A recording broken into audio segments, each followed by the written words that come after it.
Well, hello everyone. We are live. My name is Rick Lupert. Welcome to the virtual Cobalt Cafe. Good to have you here on week number 256 of our series. But who's keeping track? Tonight, in addition to our open reading, our featured reader, all the way from as far away as humanly possible from where I am, while still being on the planet, Hemat Malak from Sydney, Australia, is here with us. Hemat, really very excited that you are here from the future. I know we were corresponding earlier and you promised to deliver the lotto numbers to everyone and all kinds of fantastical things that are from the future. So we're really excited about all of that. We're going to do a handful of our open readers first before we get to you. So hang tight and it's going to move quickly.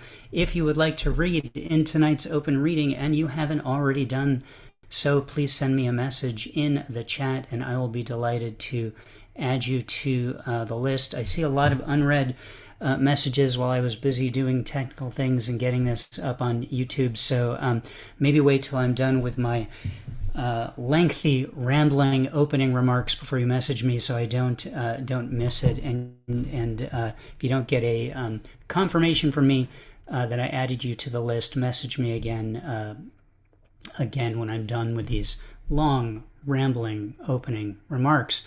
But it's that easy to get on the open reading list. Otherwise, we do have a one-drink minimum here at the Cobalt, so make sure that you have a beverage with you, as is our long-standing tradition to honor the sacred one-drink minimum that began yonder in the olden days of Canoga Park, when the Cobalt Cafe was a real in-person physical location. One drink minimum. Finally, make sure you have the chat room open. The chat room is available for you to interact with each other, since everyone is muted in our vigilant efforts to silence the Zoom bombers. So private message each other, post things in the chat. If you're reading and you want people to click on something, that's where you can post it, etc., etc., etc. That is everything I need to tell you. Before we begin with our first reader, I would like to ask if there are any questions. Martin Parker, yes. Yes, Rick, I was just wondering if you have a favorite song by the band Rush. I always confuse Rush and Styx. Did they do any Styx covers, Martin? They do sound very similar, but no, I don't know if either one has covered the other particularly. Yes, Limelight, as Bill says, is one of their big hits. I don't think I have a favorite Rush song. I don't think I was ever into Rush that much, but I appreciate you asking, and perhaps when I'm done re-listening to the Led Zeppelin catalog, I'll take a quick listen and be able to answer you in the future. That's okay. I don't know how to pick a favorite myself, but we might learn more about that later. I look forward to finding out. Thank you for your question. Cathabella, yes. Rick, what part have circles and squares played in your life? So many parts, mostly the good parts. Probably more of a circle guy, though sometimes I definitely am more in a square mood. You know, the definitive sharp corners, that just let you know you're in a whole different situation once you've made that turn. Yeah. But then the free flowing of the circles, that kind of describes a lot of, especially the evenings, I'd have to say. There you go. Thank Very you. good. Sure. No problem. Looks like Ed Foreman has raised his hand. Signed Ed. Where are you, Ed? Do you have Ed? Oh, I'm from Washington, D.C. I have a question for you. My question is, I'd love to hear how do you it. describe poetry? Oh, good. An easy one.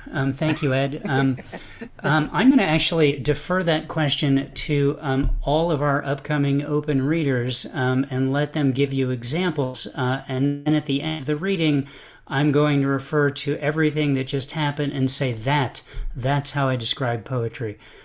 So there you go. Good question, though. We rarely get a question that has anything to do with the actual reading, so impressed with your efforts there. So thank you very much, Ed, for your question, and welcome to Cobalt Poets. We're going to get to the open reading now. On deck will be Cheryl Latif. Please welcome our first reader, Denise Dumars. Hello, Denise. Hey, can everybody hear me tonight? I don't know what a poem is, but I know that a poem should not mean but be. Was that Archibald MacLeish that said that? I think so. Okay. I don't write a lot of formalist poetry, but this is a poem that was published in Spectral Realms, and they like formalist poetry, so forgive me for that. Sort of topical, especially considering what's going on back east. It's called Dead Summer. In the dead of summer that we are all about to know, each sad longing crisped and sundered from the deaths of long ago. When the blackened window opens and the flame is upon the smoke, 1,000-year-old trees perish, our pursuits are but a joke. Why worry of gold or pattern your life on a foolish plan, when all is about to be shattered? Farewell to the heirs of man. As sere summer coughs us out like breath of a pestilent breeze, no more children play and gambol, they can only choke and wheeze. For this you have traded your future, for this you have lost your past. In all these temporary pleasures, you are about to learn what lasts.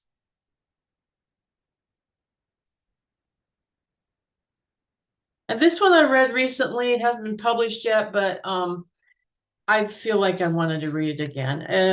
It starts with an epigraph by Omar Hamad, Live and Don't Die. The title is Live and Don't Die. The bombs aren't here just yet. In the dim past that I remember, they were almost here, in black and subtle wishes, drunken schemes, the view from beneath the tin desk. In those days, paper tigers. In those days, threatened missiles. Every day, nearly the last, the penultimate, the dichondra growing over crabgrass dreams, our own suburban nightmares, harvest gold and avocado green. In those days, nobody would see a future made of everyday evil. Every shoe banging on a table, forgotten behind facelifts and fragile peach foundation. It all looked so black and white and green and red all over then. In those days, you could have knocked me over with a feather. So much easier to fear when fear was half a world away. As Bradbury would say, always someone else's husband dies in the war. Stay alive, don't die, resist, don't get tired. If you call it genocide, they'll deport you. Inside night's evil sight, truth's light draws the predators, basking at the watering hole, spiked with Kentucky bourbon. In those days, we ate the lies with Jell-O salads and creamed chipped beef on toast. Now all they feed us are mood elevators to convince us that there's something wrong with being not okay with genocide. Not okay. Don't die, but live. Remember. Thank you. Denise, thank you very much. Strong opening to the reading. Good things to think about in your work. A complete tangent, which I'm sure isn't what you intended. I'm imagining when you said mood elevator, like they're feeding. I'm thinking like an actual elevator, and I'm wondering, how do you fit that into your mouth? If that's what they're feeding you.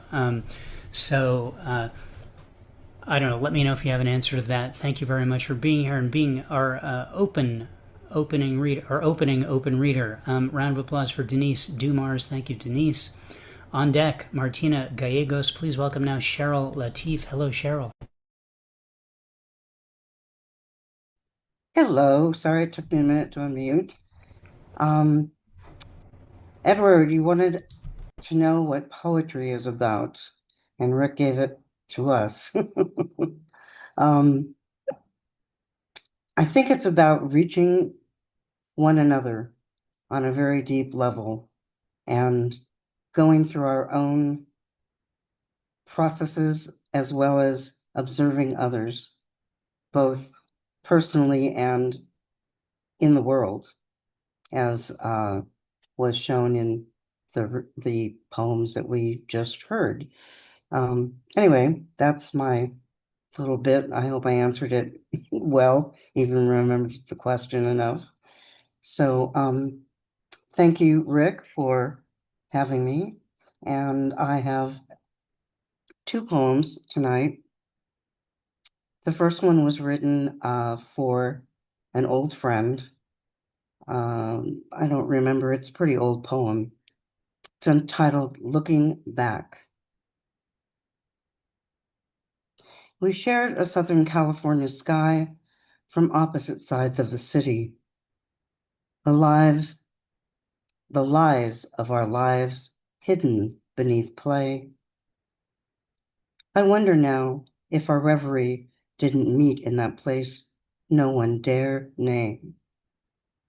If you saw my wicked dance with death, took his seduction as your own, I ask myself, what do we talk about? How did we meet? Why did we drift apart? How did I come to learn of your fate so long past? We splashed about in the same fickle currents, yet I emerged and you went under. I imagine you like wolf, slowly and with purpose, walking into the water. But I know you chose a gun instead, leaving others to pick up the pieces. No doubt about their trigger fingers.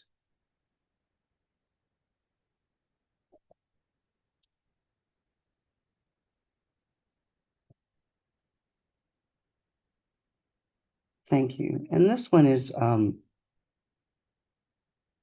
little lighter. Longing for Giverny. Even now, the peonies, musk of whispered promises, overspent blooms in rooms empty too long. Their withered petals hold memories like dust motes, irony of spring full of rain and summer sun. The promise, the abandoned coda. Try as you might, you can't push aside harsh truth. Reclaim those youthful afternoons, the spill of my hair on your skin. Our season has passed. Try as I might, I can't break the spell of Giverny. Shimmering lily pond, the purple iris, white lilies, song of cascading water, all of it washed away. In a room far from here, you sit, brush in hand, stroke impressions on canvas, a lover's honeyed strands, caressing bare skin, her hard nipples, her soft breasts. You rest within this, the blues, winter ice, safely hidden like your heart.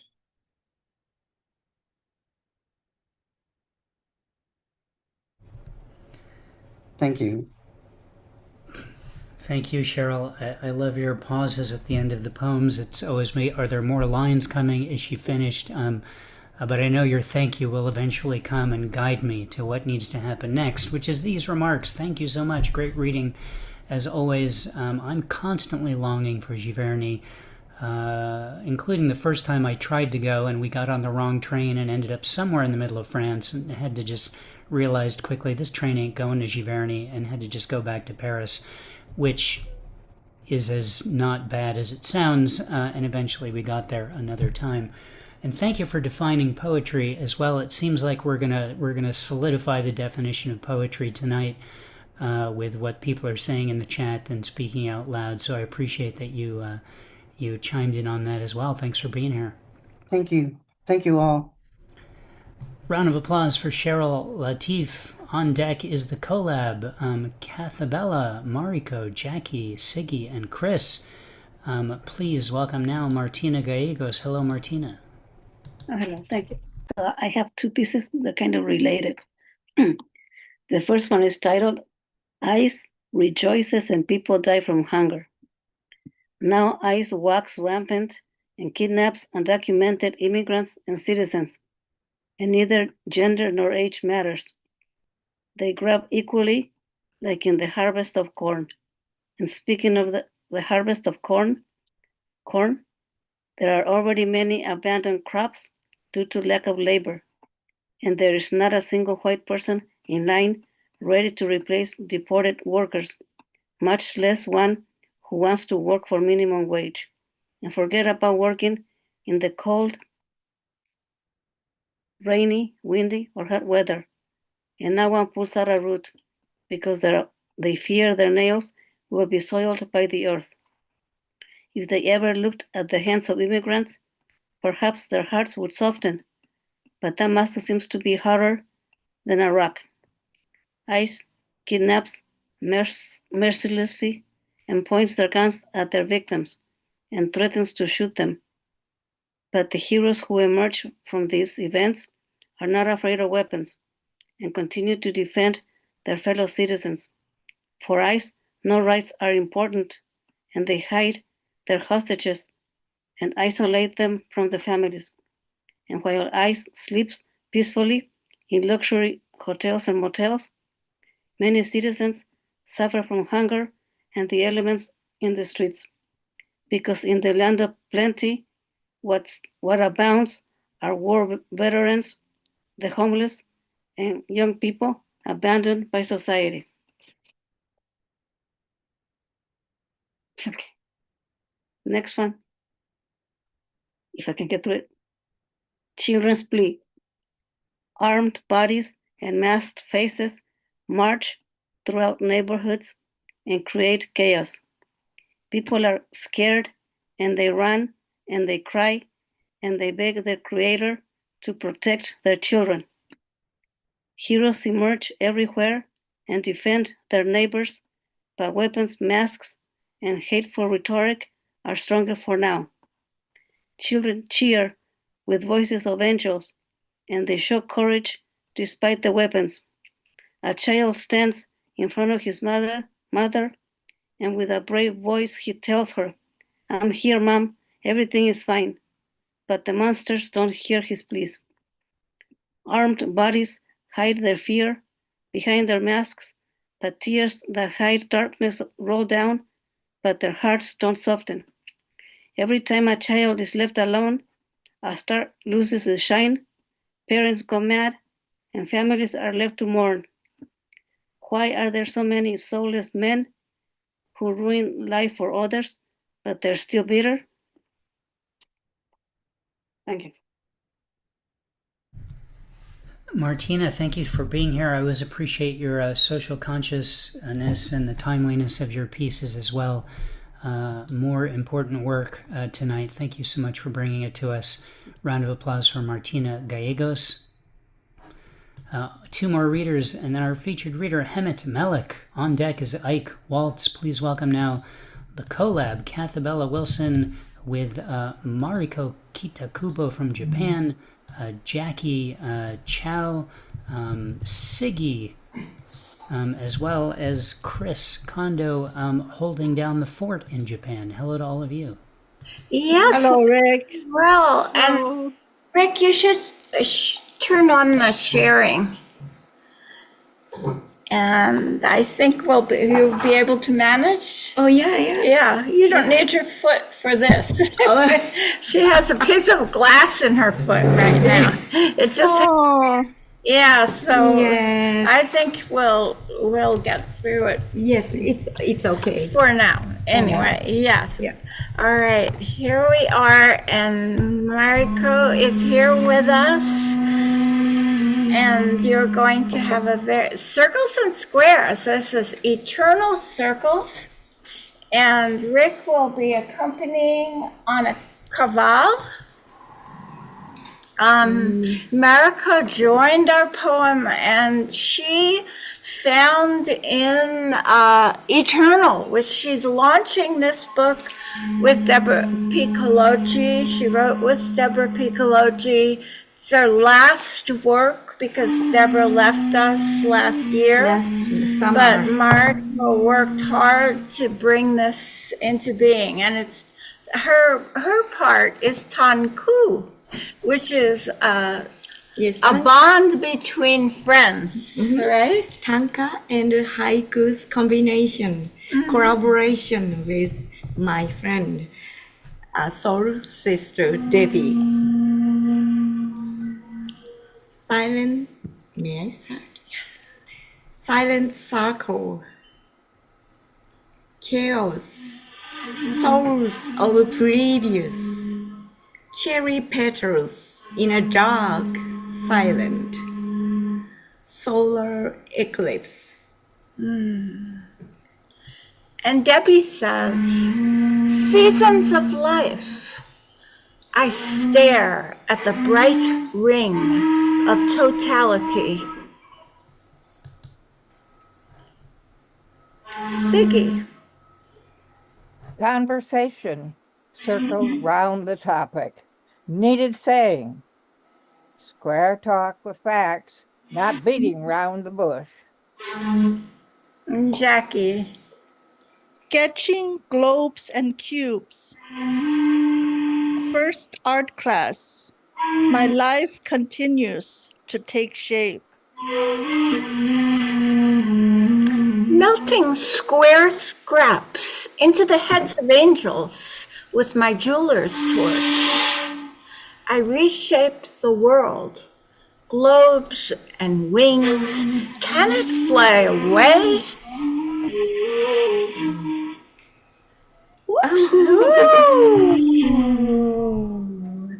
Here, Result. yes, by Debbie. Twilight state in the OR. Liver biopsy. And my answer, whose eyes catch my cancer? A pure beam comes through the crystal ball.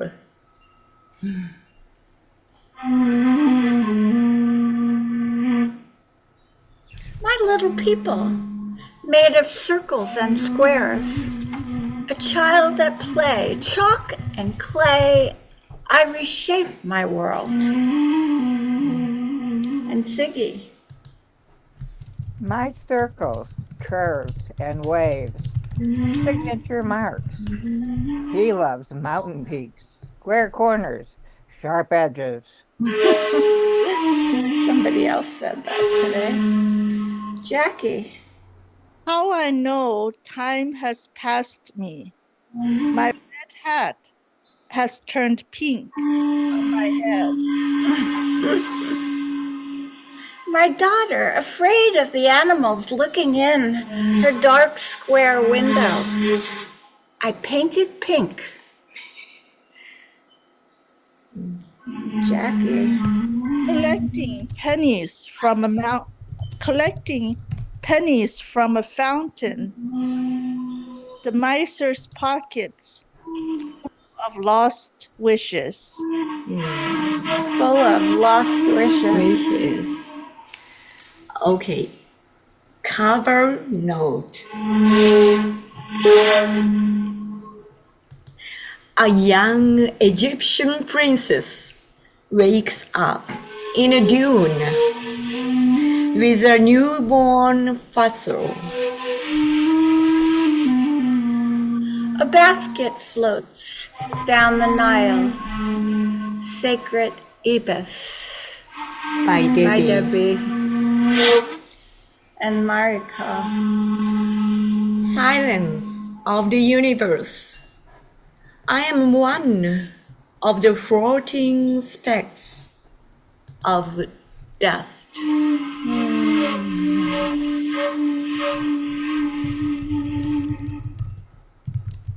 And Chris. Circles or squares? Circles and squares. Why can everyone agree to write poetry together? Thank you, Chris. Thank you. That's a good question. Wonderful. Thank you. Thank you. Thank you, Thank you, Siggy. everybody. Love you. Buddy. Love you too. And thank you, Rick. Heart back. Thank you, Thank Rick you, Wilson. Rick. Yeah. All right, calm down, you guys. Fantastic to hear all of you read. Really nice collab. Mariko, nice to see you in person in Southern California. We've got Japan well represented today with you and Chris, Siggy and Jackie and Cathabella. Always a treat. Rick, you added some lovely accents to that. I have to say, despite all the great pieces you just shared with us, my favorite line was before you started reading, Cathabella, when you said, "You don't need your foot for this." And I believe that is absolutely a poem in the making and perhaps a theme for another time to consider. Thank you all very much. Cathabella, Siggy, Jackie, Chris, etc. Great to have you all. A round of applause for the collab. On deck is our featured reader, Hemat Malak. Please welcome now Ike Waltz. Hello, Ike. Auch das Schöne muss sterben. This is an unfinished dithyramb debating the value of beauty, brushing with age and death. Plato remarks in the Republic that the dithyramb is the clearest example of poetry in which the poet is the only speaker. About 230 years ago, Schiller lamented, auch das Schöne muss sterben, even the beautiful must perish. And now, my unfinished dithyramb. As the ignoble washes down to Hades, dissolving in the paradoxum of silence, I am sleeping under layers of dreams. None ends, nothing begins. I'm dressed inside longing time of age and pain. Everyone's different, none is the same. When dawn overcomes gods and men, and longing breaks birth, and pregnant stars explode and particles collide, the gift of sight exuberates when the sun loses the last blink of light. In between, we pretend to be alive. We pretend to be alive. Whoever we are, wherever we are, whatever we are, as long as fingers count the ticking of desperate time, and in between, we prepare to die. In the morn, we fall in love with beauty by design. At noon, we feed the future and count that worries play. Call it divine. But later, much later that day, we find out what a last kiss can really say. Good night, my beauty, good night. Let sweet dreams tell the little it means. Wake my past, awake new worlds. Arouse dormant thoughts as beauty, after all, rests in the depth of the despicable only ugliness can bear. Deep in fertile trash, where we think into hopeless despair. Yes, there it is, in such obnoxious foundation beyond embrace, where the gods and goddesses weep, and their imperfect tears strike little hope. It's such a freak moment, that breath of the sublime we call sensation, sparks and bursts of eternal light. Oh, what a sight! We see it all beyond every day, in the beauty, the sights in variety. Now we can see what we love to see, at least for now. Let the gods twitter, it's only a sigh, as the gods are never too shy. Anyway, who would dare asking them, as there always is always the man-made why? Let the violin cry and jubilate, kiss me, baby, kiss me, kiss my vanity, at least, accept my insanity. Auch das Schöne muss sterben. Even the beautiful must perish.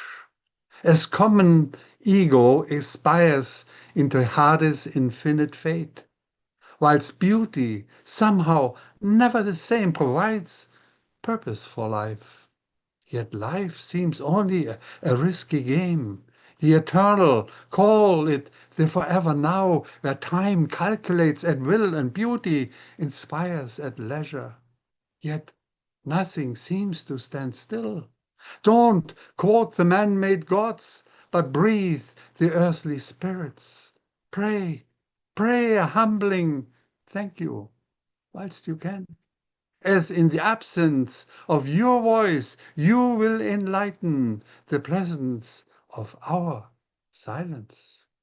And the perception of beauty always will remain. But beauty to me is the universe, all life on earth, and the privilege of company with poets like you. Remember, auch das Schöne muss sterben. Thank you. Ike, thank you very much. Great reading as always. I love the line, let the gods twitter. A lot can be read into that. I think they've been trying, at least things that think they're gods are trying to twit all over the place, as it were. Thank you for being here. Round of applause for Ike Waltz. All right, quick mention that after our featured reader, D. Ellen, will be first up in the next part of the open reading, which leads us now to our featured reader, Hemat Malak. So the first thing I'd like to tell you about Hemat Malak is that I'm 98% sure I'm pronouncing her name right, because she was nice enough to send me an audio file with just her name in it. So take that, all you people with names that I'm not smart enough to pronounce on my own. Well done, Hemat. You've created success here, at least for that component of tonight's reading. Hemat got on my radar because I'm a subscriber to the daily poem that is sent out by the good folks at Rattle Magazine, who are actually here tonight. Hi, Tim. Hi, Katie. Good to have you guys here in the audience, in the congregation today.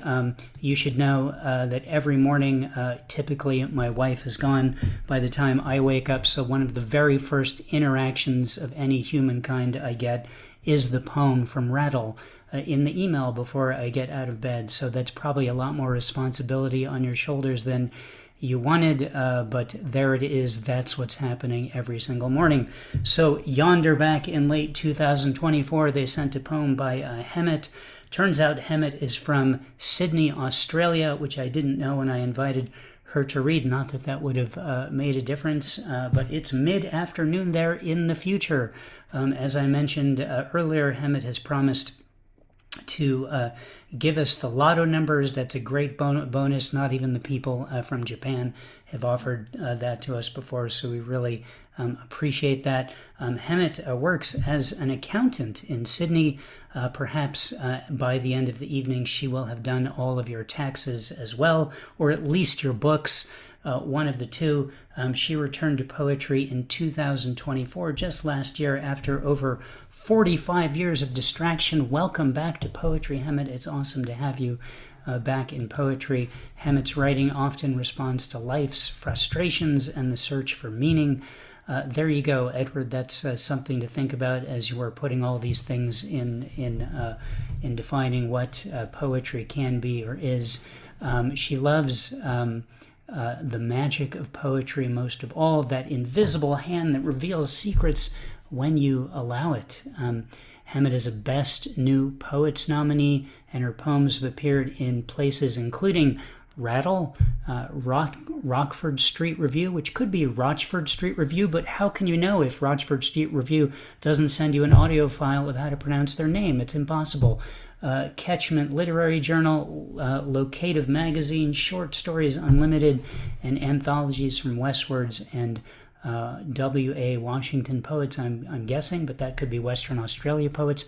Who knows? No one knows any of these things.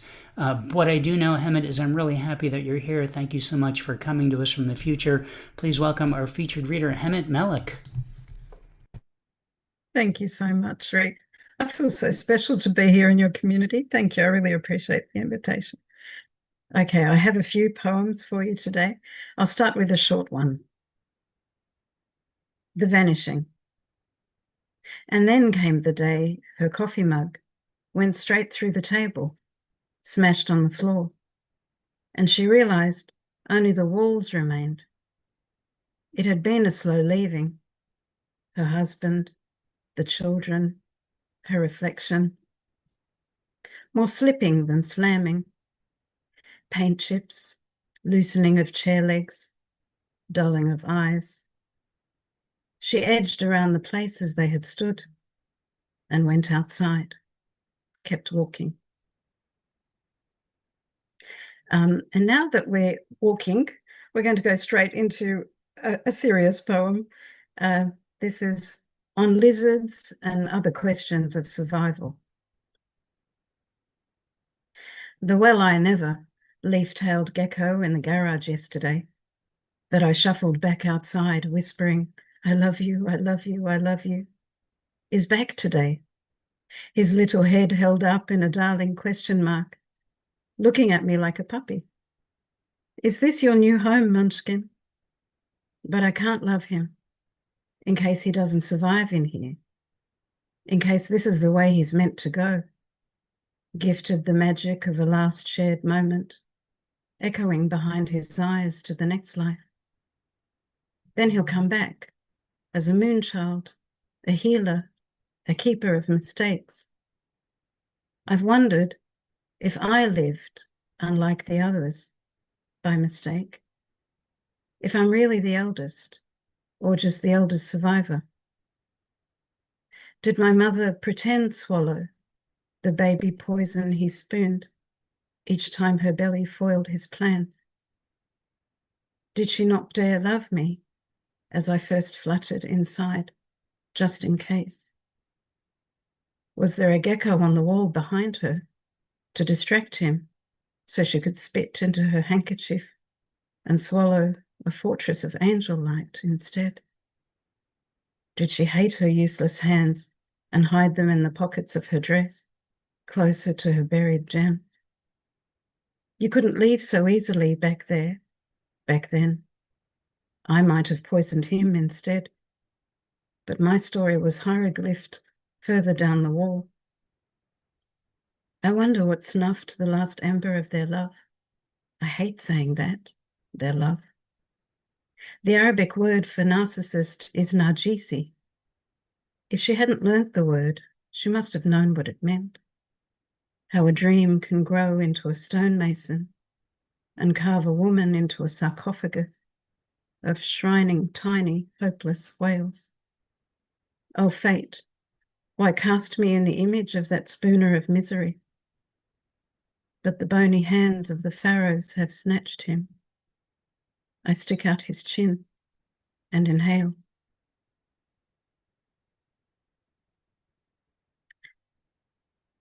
This next one is a formal poem. I love formal poetry. It's a pen tomb and one of my many divorce poems. Dog-eared airplanes. There comes a time when stories get too old.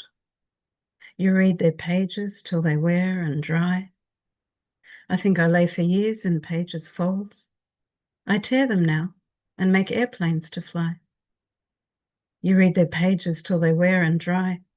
I've stopped that practice, how I was consumed. I tear them now and make airplanes to fly. At pictures of your face around the room. I've stopped that practice, how I was consumed. I'd scowl and sneer and stick my finger up at pictures of your face that now make room. The canvas that I paint in buttercup. I scowl and sneer and then I give that up. That tale cannot return me to its fold. The painter's here. I've chosen buttercup. There comes a time when stories get too old.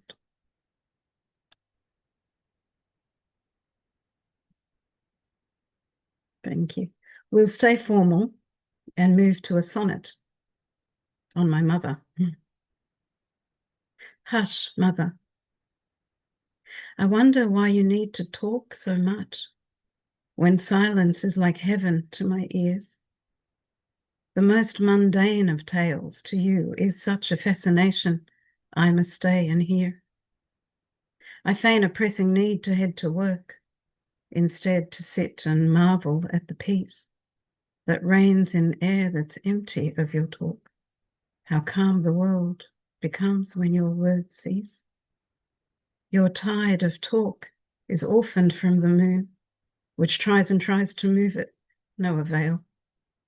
It's almost like you fear they'll vanish soon. These words of yours, the only way to tell that you're still here, a pinch to know for sure.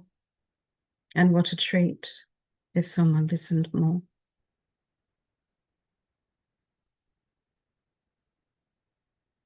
Thank you. Mum gave me a fright a little while back, a health fright, but she's okay. 7.83 hertz. Is it true that the earth has a heartbeat, this Schumann resonance? You can watch it live, beamed from a stethoscope on her chest or back, to a graph online, pulsing at 7.83 hertz.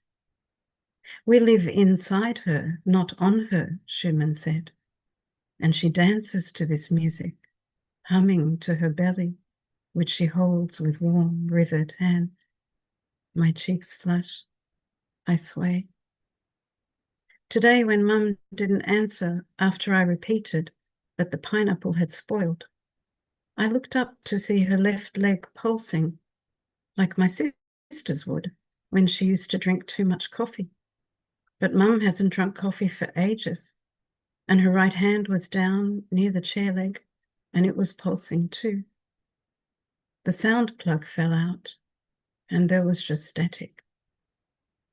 Whatever gripped her had its hand on my throat, and its face was right up against mine, sucking the air before I could breathe it in. That was this morning, and she's sleeping now in her room with papers and graphs from the hospital. I know that mothers get grayer the longer life rubs against them, but I don't want to know any more than that. I need another lullaby, please.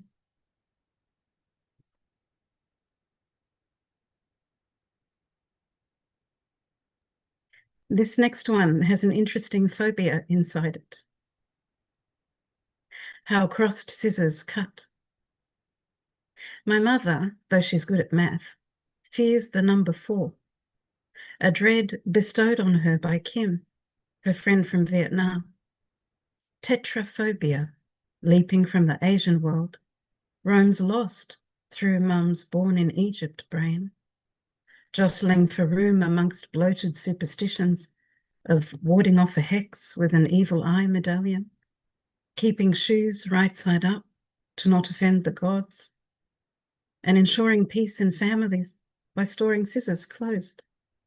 How sadistic the spirits of the dead, always watching what we do, goading us to twist to their commands, then laughing at their game of Simon Says. Though they toss good fortune in for fun, you find some luck if a bird poops on your head.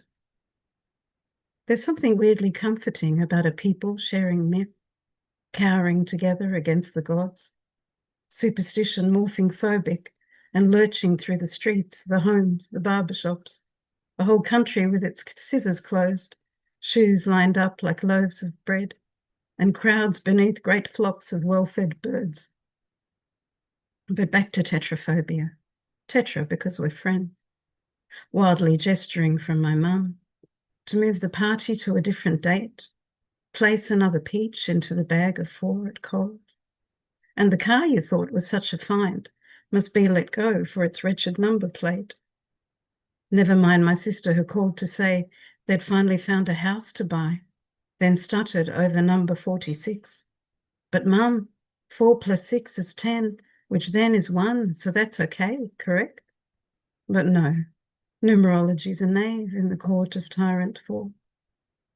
I did my part, removed a chair from the square table where we ate, set down 3 plates that first night without their dad, while Tetra watched.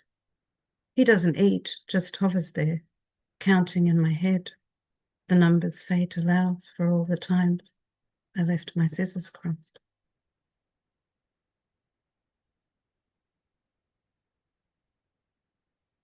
And now that we're back on divorce, this next villanelle makes me happy.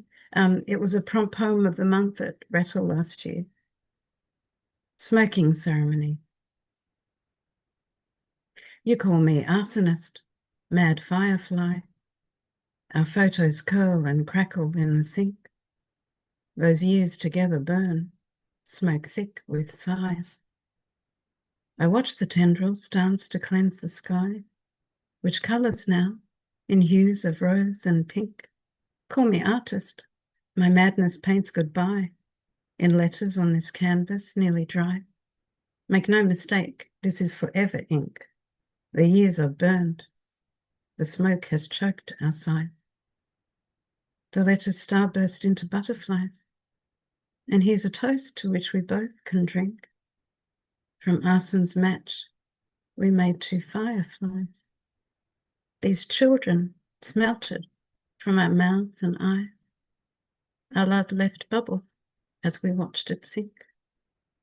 But years have burst into 1,000 sighs. There's comfort as the seasons prophesied, the vow of fall to bloom again in spring. No arsonist, that madness burnt me dry. This smoke of years in flames to bless us so.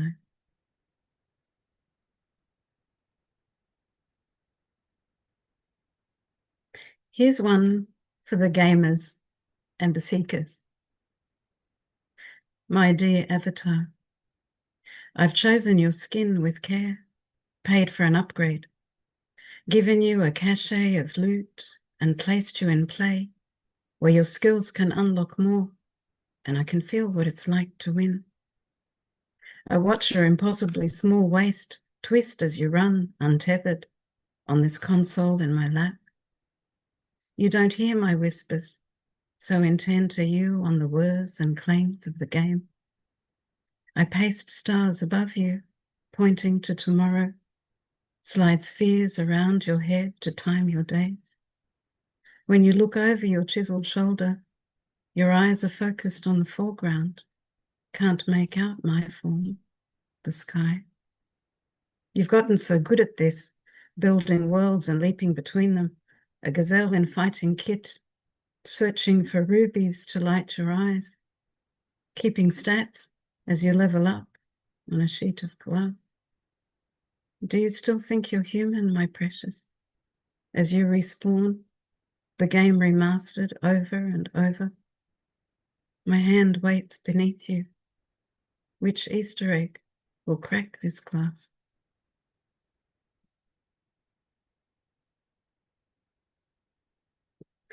Thank you. This next one was from a very recent prompt from Katie Dozier at Rattle. A lot of my poems are prompt poems.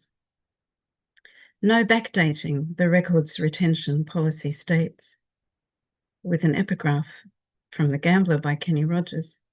The secret to surviving is knowing what to throw away and knowing what to keep. We're shredding at work this week. following the policy to make room for this year's boxes of accounts.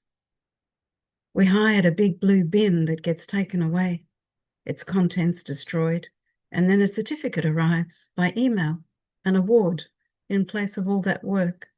It's so flat. You can't hear the curse words I whispered. Can't see how my shoulders were crunched by deadlines. Can't taste the extra chili in my wonton soup at lunch. Certificates, both digital and paper, should come with an app that can 3D them. Press the button under your marriage one, and your eyes sway waist deep in your first gazes. Your neck is lava against their breath, and their voice wakens the starling inside you. From your child's birth record, their sleeping weight fills your arm, their pulsing warmth at your chest. Your nose presses against their head, draws them in. And each time you press the button, a memory is shredded. A cold look, a sleepless night, a lie. It's been so many years since I was married, since my children were growing. I wish there were apps back then.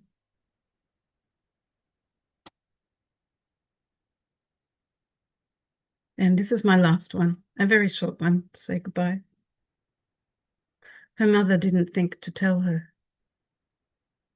They cut her out and pasted her onto the world, turned the light up to blind her in case she tried to see where it came from. The birds flew from the fabric of her dress, circled her mouth into a smile anyway. You can walk without touching the ground, smell flowers that aren't there. Thank you so much. Thank you so much. Hemat, thank you. What a great reading you gave us. Really wonderful set of poems. A lot to potentially talk about. The lines, comes a time when stories get too old, all the way through. I wish there were apps back then, and all the wonderful things that you said in between. You should definitely read through the chat when you have the chance, as a lot of people were quoting lines furiously as you were reading, things that were resonating with them. I also want to mention, I really appreciate that you mentioned shortly after I invited you, and you mentioned it when you came in, that you've been watching old Cobalt videos, and it's really very cool and sweet of you to have kind of checked out the community, and it was very endearing the way you said there was a lot of familiar faces here in the room when you arrived, at people who you'd never met before because you hadn't actually been here. So that is very much appreciated, I know, by our regular community who feels like a community. So thank you, and please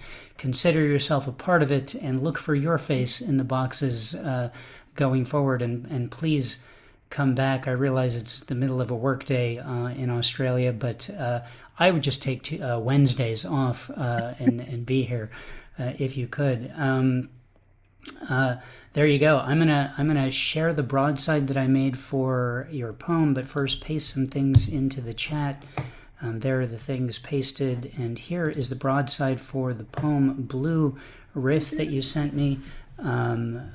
Cool poem, and it was cool to be able to try to put something together for this. Anyone can download this now at the Cobalt Poets website, poetrysuperhighway.com/Cobalt, or click on the link that I pasted in the chat. It's an 11:17 print that you can download, you can look at on your screen, you can print it out at any size that you want, and have it forever. This is how we compensate our featured poets. We make one of these and hope that you'll consider tipping them for their reading, the way that just as if you were at an in-person reading and a hat gets passed around for tipping the featured reader. In this case, Hemat's PayPal ID is the hat. That's pasted into the chat too, so please consider tipping Hemat for her reading via PayPal.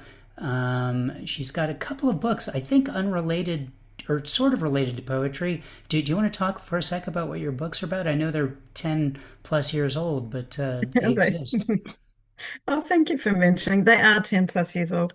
I was writing angel messages from automatic writing 12 years ago after my marriage ended. And so if you're looking for poetry, they'll be very disappointing because they're not poetic. But if you're looking for the spiritual messages, that's what they're about. Right now, my writing has turned to poetry. Most definitely my first love of poetry. Thank you. Angel Messages sounds pretty good too. We're glad that you arrived at poetry. And the link that I pasted in the chat is a link to those old books so you can see what she was up to in the past, which of course is our present, because as mentioned, Hemat is reading to us from the future. And finally, you can visit Hemat on the web at hematmalak.com, and there's a link for that as well. Hemat, thank you so much for being here with us. Come back anytime you want. We'd love to see your face in our little boxes. We'd love future featured readers to show up and go, oh, I recognize Hemat because she's in those boxes I've checked out before. All right, I'll quickly mention before we get on with the rest of tonight's open reading, that the next 2 weeks we will not be having a reading because I will be on vacation heading to Japan with my wife, going to be off the grid of having to do anything responsible outside of looking at things and making sure that I eat every day. So that's what we're doing the next 2 weeks, July 1st and 8th. The week after that, June 15th, is the first week that we'll be back and our weekly reading will resume. Dan Mahoney will be here. Dan hasn't been here before, but if you're a regular, you probably know his brother who's here almost every week and who, so we're looking forward to, well, though he did say last week he might not even show up. As some kind of sibling rivalry thing, but he also is the person who reached out and asked if we could feature Dan, so Dan will be here next week. Looking forward to expanding the Cobalt family. There you go. That leads us now to the rest of tonight's open reading. Here's who I have on the list in this order. Dee Ellen, Jen Wang, Julian Matthews, Martin Parker, Christopher Bogart, Richard Loringer, Bill Gaines, Nancy Murphy, Nathan Horowitz, Carrie Cox, Paris Rosemont, Ken Scott, Heidi Casa, Jared Campbell, Edward Foreman, Timothy Green, Dig Wayne, and me. If you would like to be added to that list, great. Just send me a message in the chat and I will be happy to add you.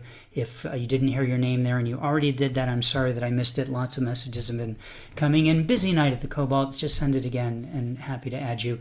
As a reminder, especially if you came late, good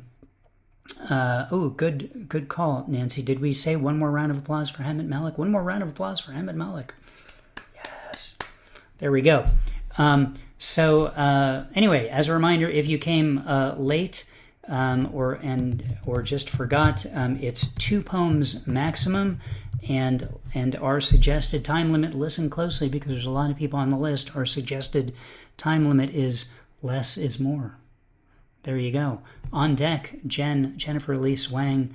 Please welcome now Dee Ellen. Hello, Dee Ellen. Hello, and thank you for having me. Honestly, when I saw the bio for tonight's featured reader and it said she had been distracted for 45 years from writing, I said, there's only one thing that does that to a person: devastating divorces. And I thought, wow, how long has it been for me since I seriously wrote long form poetry?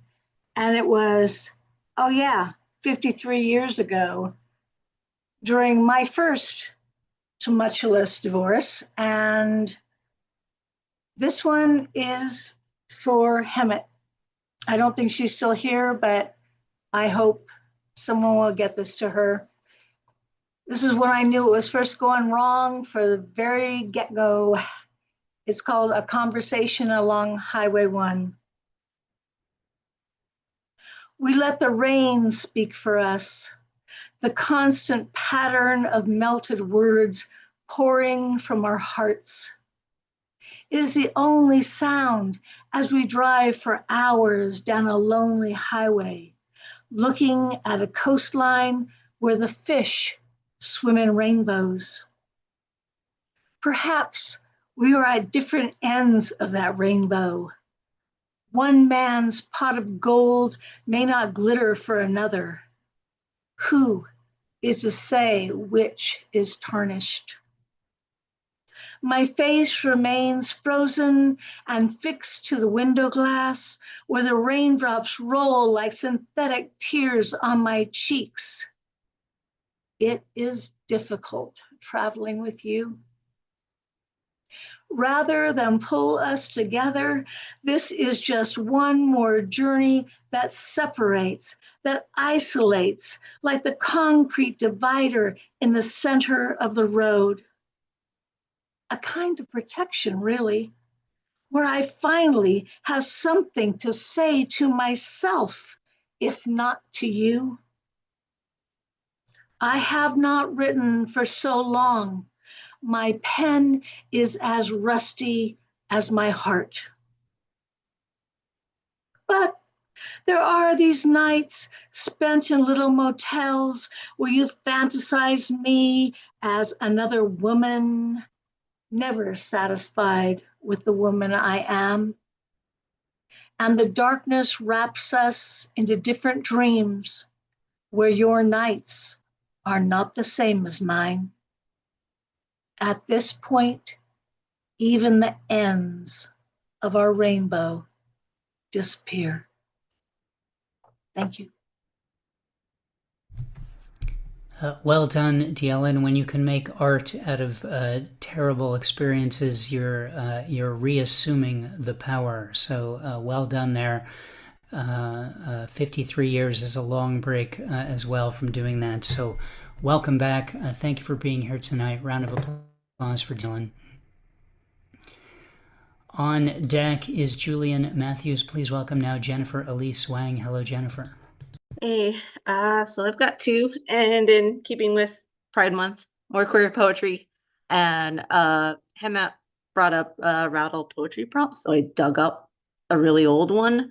This was, I think the prompt was to write about a historical figure, and I had recently learned, thanks to the internet, about a preacher named the Public Universal Friend, who is a very early case of a non-binary person during the Quaker times. So I wrote this piece in tribute of them, a resurrection of the Public Universal Friend.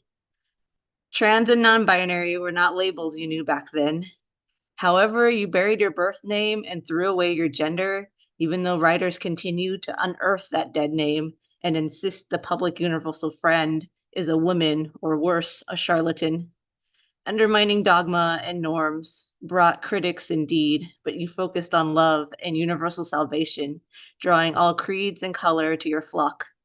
Iconoclast in the most accepting ways, Christ would have approved of your charity. Universal Friends was the first religious community founded by an American, yet no one brings it up, for women and non-binary folks are never included in our history books. Venerating God over husband, yet allowing marriage to happen. Equality in the form of abolition and peaceful sharing of land and repentance you did preach. Salvation could come for us all in the upcoming apocalypse if we followed you. Your detractors said those were lies, but they were the ones who threw the rocks. Frocked in masculine garb, yet hair long like a lady's. Resurrected during a political revolution, inspiring a couple other women to discard their gender. Escaping a mob on horseback, you were the necessary glue that held your friends together, and the movement died when you didn't rise. But here I resurrect your spirit. And my second piece is, so today is my 15th anniversary with my partner. And so this poem is partly about that. It's also about the Netflix series Arcane and the doomed romance that is Jason Victor from there. So this is my thing, comparing us to doomed gay romance. So this is partners in the JVIC sense of the word, and JVIC is the fandom ship name for Jason Victor. You don't like partners to describe what we are, but I dwell in ambiguity, the gray area of gender, sexuality, and romance. The world is confusing, so we can be as well. We could be lab partners, science bros, working in different fields on the same superhero squad. Though we both have anger issues, I think you're more Stark than me. Canon might pair us with others, but we are endgame in my cinematic universe. We could be partners of a firm. Avocados at law? You definitely make that joke. And I have maladaptive coping mechanisms that turn me into a devil who haunts the streets. Sometimes I think it'd be sexier if we were on opposing sides, like Bright and Edgeworth, but I don't like yelling, so we have to work together. We could be partners in crime. Everyone assumes I mean Bonnie and Clyde, but I'm talking Billy and Stu, who made each other scream as loud as their victims, but only when the cameras were off. The sick and twisted part of me would lick the blood off your fingers like it's corn syrup. Maybe we could be it all, or some variation where you make the laws instead of interpreting them, and my villain arc starts with the desire to heal and perfect. We're still pioneers of science, but the tech is arcane, a magic burning white hot like this feeling we share across sides in space, in all timelines, in all possibilities, beyond quantification and definitions supplied by language and the writers who speculate our story. It holds us together even as my perfected self and the multiverses crumble, because only you are my partner.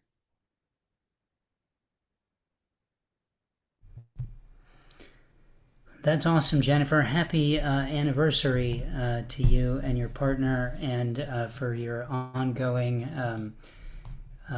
work that includes representation. Really appreciated. Thank you so much for being here. Thank you. Round of applause for Jennifer Elise Wang on deck. Martin Parker. Please welcome now Julian Matthews. Hello, Julian.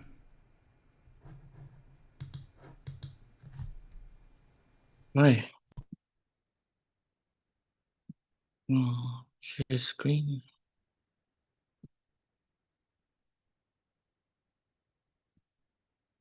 Oh.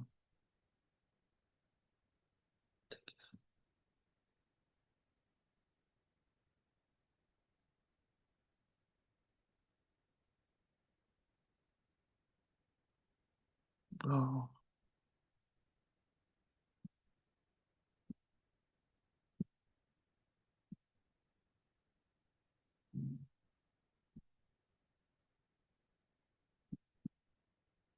Oh. Hold on. Oh, okay. Let's do something else. Oh.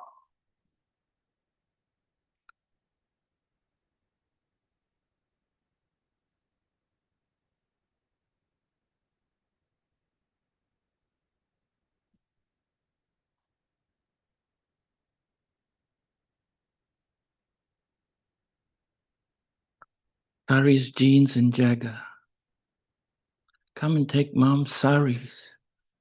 I hadn't been there since the funeral. I was wary. The cold SMS messages back and forth, the odd urgency of having to divide her pound of flesh by 6. Even before her warm ashes were interred, even before the glow of a memory had dimmed. Sister, I remember the first time you returned from England, your long hair and flared jeans with hippie flowers, the brown tape deck playing the 70s rock anthem, Rolling Stones, I Can Get No Satisfaction.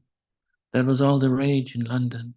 I, the youngest, and you, the oldest. And we danced, just like Jagger. We hadn't seen each other for so long. You were studying to be a nurse while I was being nursed into boyhood, the crybaby, the one born with club feet, mommy's boy, the spoilt one.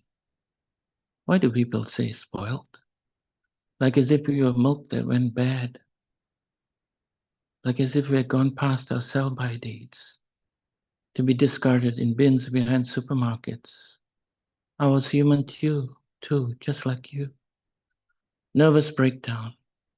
I associate that condition to your shaky squiggles on the postcards that said, I'm fine. But no, you weren't. Someone had to go to find out why, to bring you home.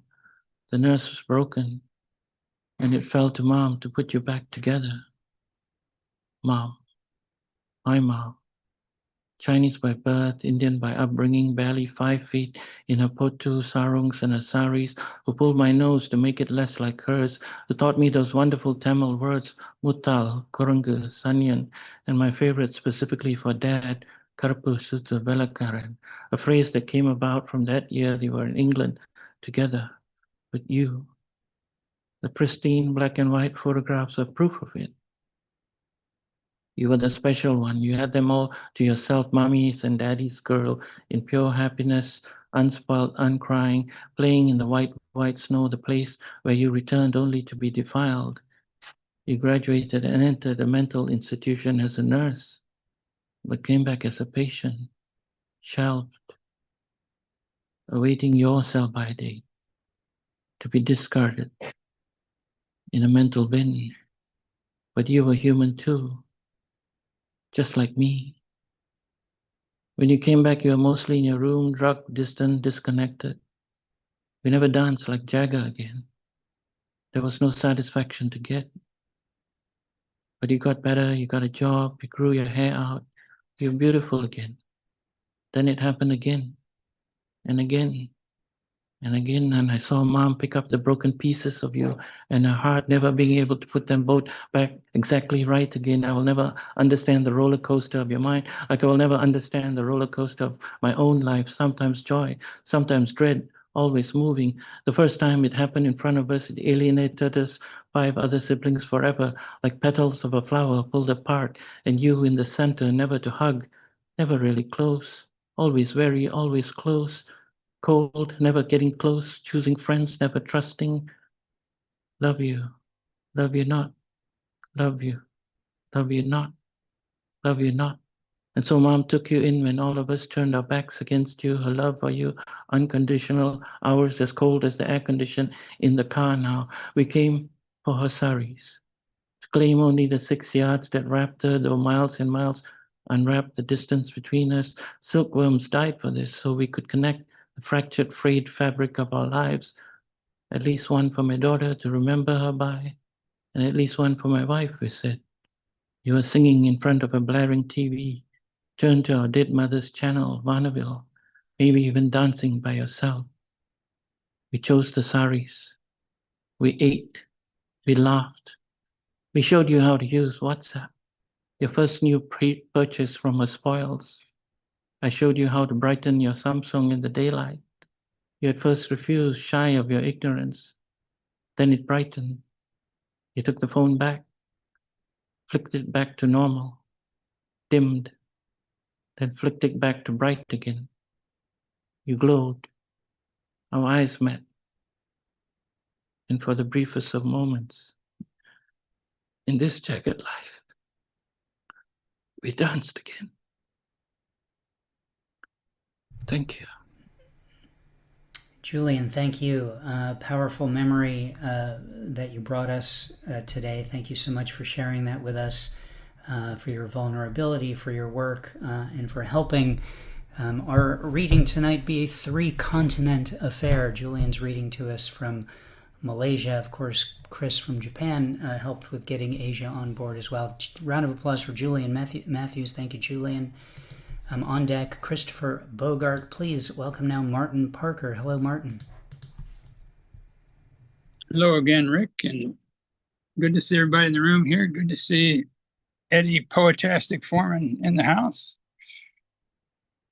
So I've got a couple poems here. This first one is called Rush, despite the fact that it's from a prompt that had nothing to do about Rush or music whatsoever. For some reason, shortly before this prompt, I was binging on Rush, so somehow a lot of titles got cryptically mixed in with this. So this is called Rush. A rush of emotions comes in waves, while spirit radiates through my veins with echoes across this village strange, avoiding the lights of green that fade, as my recall of subdivision days and regal farewells pass away. Nocturnal flights within the haze, along the road to a higher stage. And then this second One was not from a prompt, at least not from an external prompt. It woke me up at 3 a.m. one morning after I'd turned the light out. And it's like, just got to write this down. And it's also a music about discovering a band called the Dukes of Stratosphere, which I didn't learn until later was actually an alter ego of a band called XTC, which ironically I don't like as much as Dukes of Stratosphere.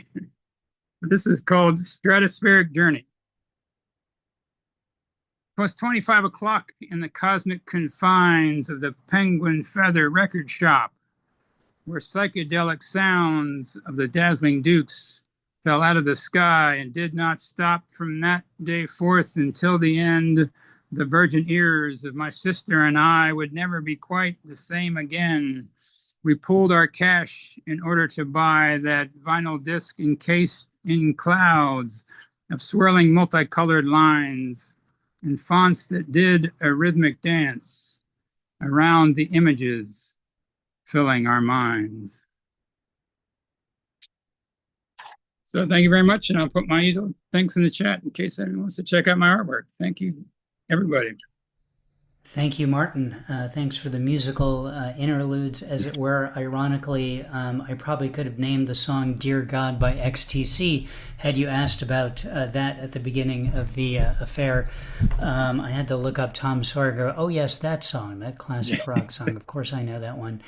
Thanks for being here. Round of applause for Martin Parker. On deck, Richard Loringer. Please welcome Christopher Bogart. Hi, Christopher. Hi, Rick. How are you? I'm going to read two poems, but I would like to give a preface to the first one. I'd like to follow up on what Martina Gallegos said earlier tonight. It was a man that was, for 40 years now, has been living in the United States and produced three sons, all three of whom are in the Marines. He was arrested today by ICE, beaten to the ground, his shoulder dislocated, and he was brought to prison. This is a tragedy, and it's an embarrassment. So, although I think I've read this poem before, the first poem I would like to read is a poem from this book that a number of us are in, Silence is Consent. If you want, I'll put the link in the chat. I do want to say one other thing. I don't know whether you know this or not, but in Coca-Cola Company, bottling company in Mexico, if you work for the Coca-Cola bottling company in Mexico, you get $7 a day. If you work for the Coca-Cola bottling company in Florida, you get $16 an hour. Something to think about. In any event, if you let me share the screen, I will read you the first poem. As I said, I apologize, but you want to know something? I think it needs to be read a lot. This is us. From the very beginning, this is who we were. This is who we are. This is who we have always been. This is us. From the very beginning, San Miguel de Guadalupe founded it first a European settlement in the state of Georgia and made Spanish the first non-native language spoken in North America. This is who we were. Over 300 years ago, Filipinos founded fishing sites in the bayous of Louisiana. Philadelphia merchants signed a pact to fight the tyranny of the Stamp Act, risking life and reputation.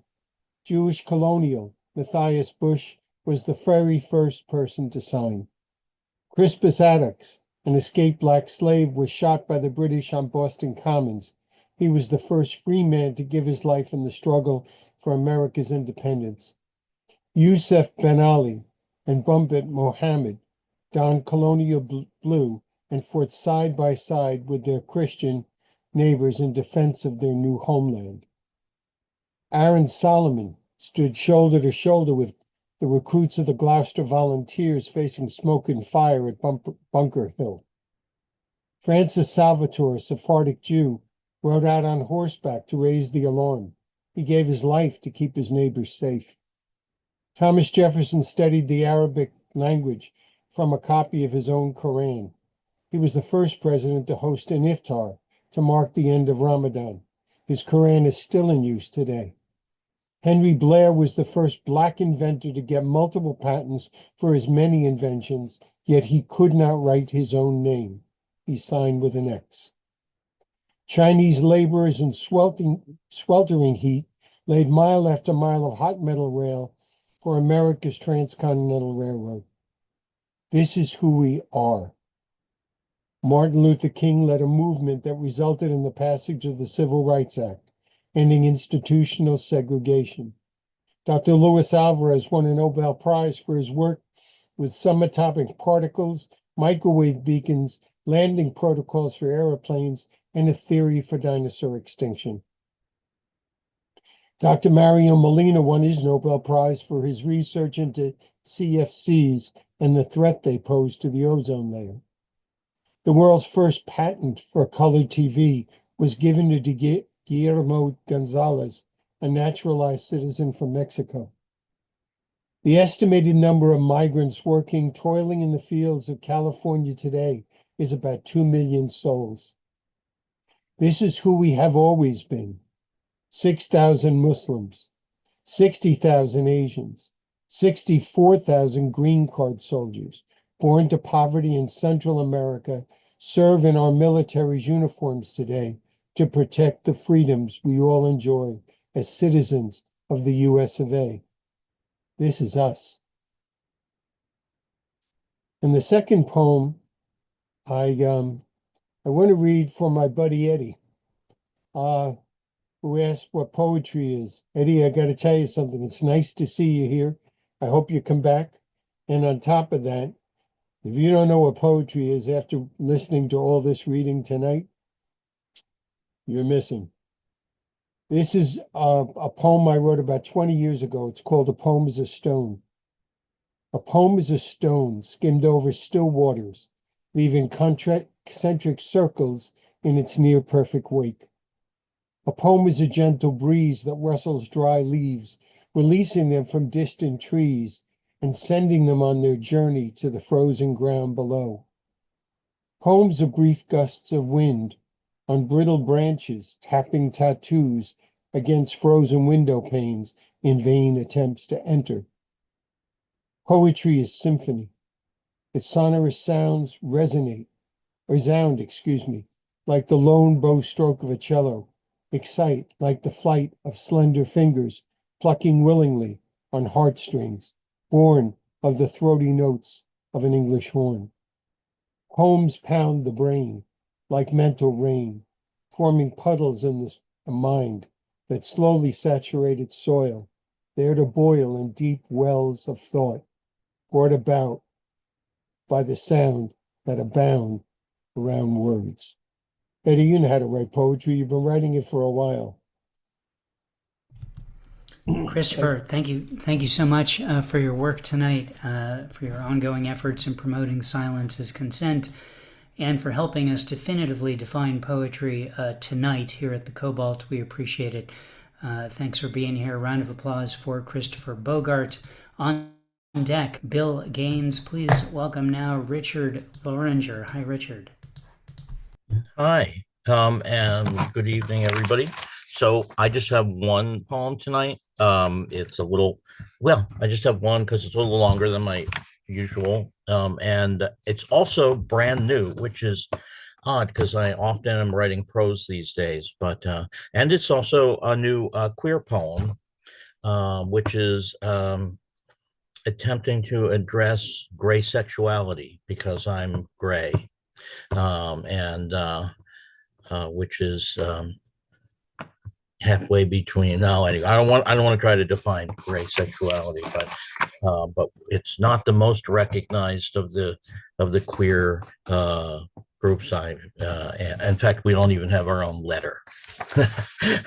But anyway, this is an attempt. It does mean not asexual, but not fully the other direction, just for shorthand. Now it's called The Gray Notes of Shimmering Rapture. and I'm still editing, so I don't know. Do you know a caress so light it barely meets your hairs on end? A touch so saturated with light that you can't imagine otherwise, that opens all your pores like chakras, like mimosa leaves at dawn, welcoming the fire of stars and adjacent flesh. Do you know how far the lightest touch can send you, tumbling through ancestors like in a human flume?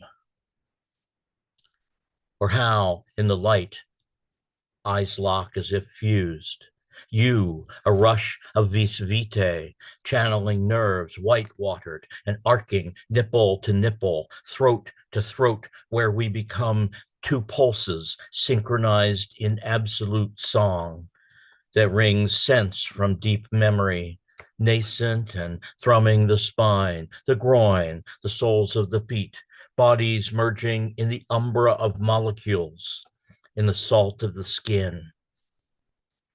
Do you know the source in your flesh of erotic joy? I said joy. Where that font springs in you and why? What transpires in that shock of intimacy where the illusion of self evaporates, in the delicate mingling of lips on lips and mutual sucking of the breath, in that breath. Some fear this, understandably so, as that self may be sand in the wind. Some savor and seek it amidst the bulky inducements of animal flesh. And some of us dwell there, deep at home in the blend of pupil and shine, in the gray steeped shimmer of embrace. Gray. Say gray. Gray. Say gray today. Say gray today. Say gray. Way gray. Say way. Gray way. Say scent of fog. Say in between. Say safety. Say here. Say being seen. Say gray.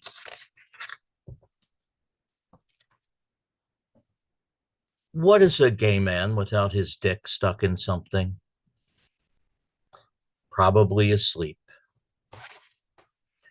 What is a gay man without his dick stuck in something? At the front of the line. What is a gay man without his dick stuck in something? One sad excuse after another. What is a gay man without his dick stuck in something? Nothing, my dear. Let's take a walk through this marvelous city where creme brulee flows in the gutters, tall trees sway like scarves, and the hydrants are each an homage to indelible dildos. You need some air. Now, tell me, when did your dreadful affliction begin? Or were you always a neuter at heart? Are you sure you're gay? How can you tell when the steam of the baths belies your manliness molded of paper mache? Are we sure you're gay? Can you show us your card and your rod and your curd, or at least your trussed up affectation? How do you pray on your knees in the bar when your ensemble lacks style of the last 30 days? Do you fumble your way through the dark rooms and caves without striking your match on the stripper designed to give way?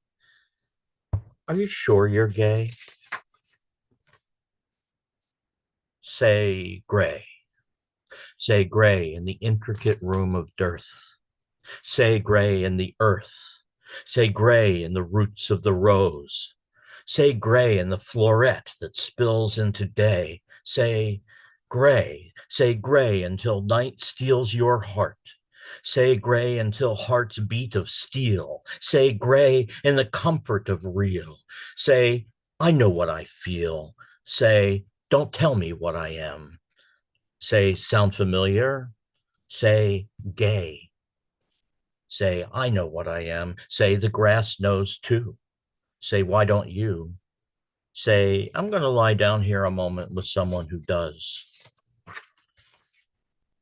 Gray, upon which all colors are vibrant. Gray, within which all colors manifest. Gray, without which hue is ungrounded. Gray, which illuminates shade and which all shades illuminate. Gray, proof that all music is sacred. Gray, proof that all wavelengths exist. Gray, proof that no wavelength is separate. Gray, which thrives in the liminal and coaxes vines through cement. Gray tumbles down the hill and lies aglow in the grass. Gray is having the best day, having strolled and shared eyes and hands. Now they pause in the scent of chlorophyll and soil, grateful for an unguarded moment and wanting only that. Say gray. Say gray because gray is. Say gray in the humility of dusk. Say gray lest your love be betrayed. Say gray in the trade of light that allows. Say gray in the found duct that lets live. Say gray that expands you. Say gray that acknowledges. Say gray that celebrates. Sing gray.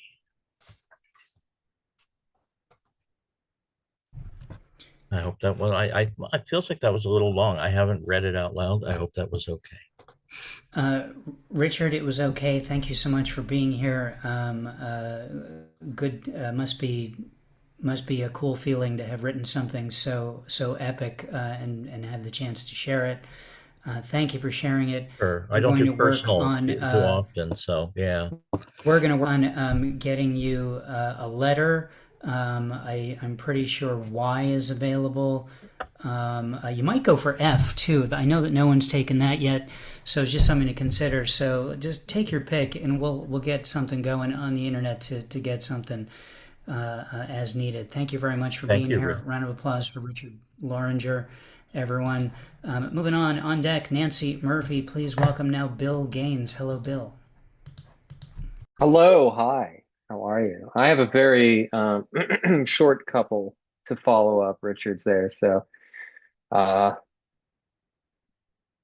will just get right into it.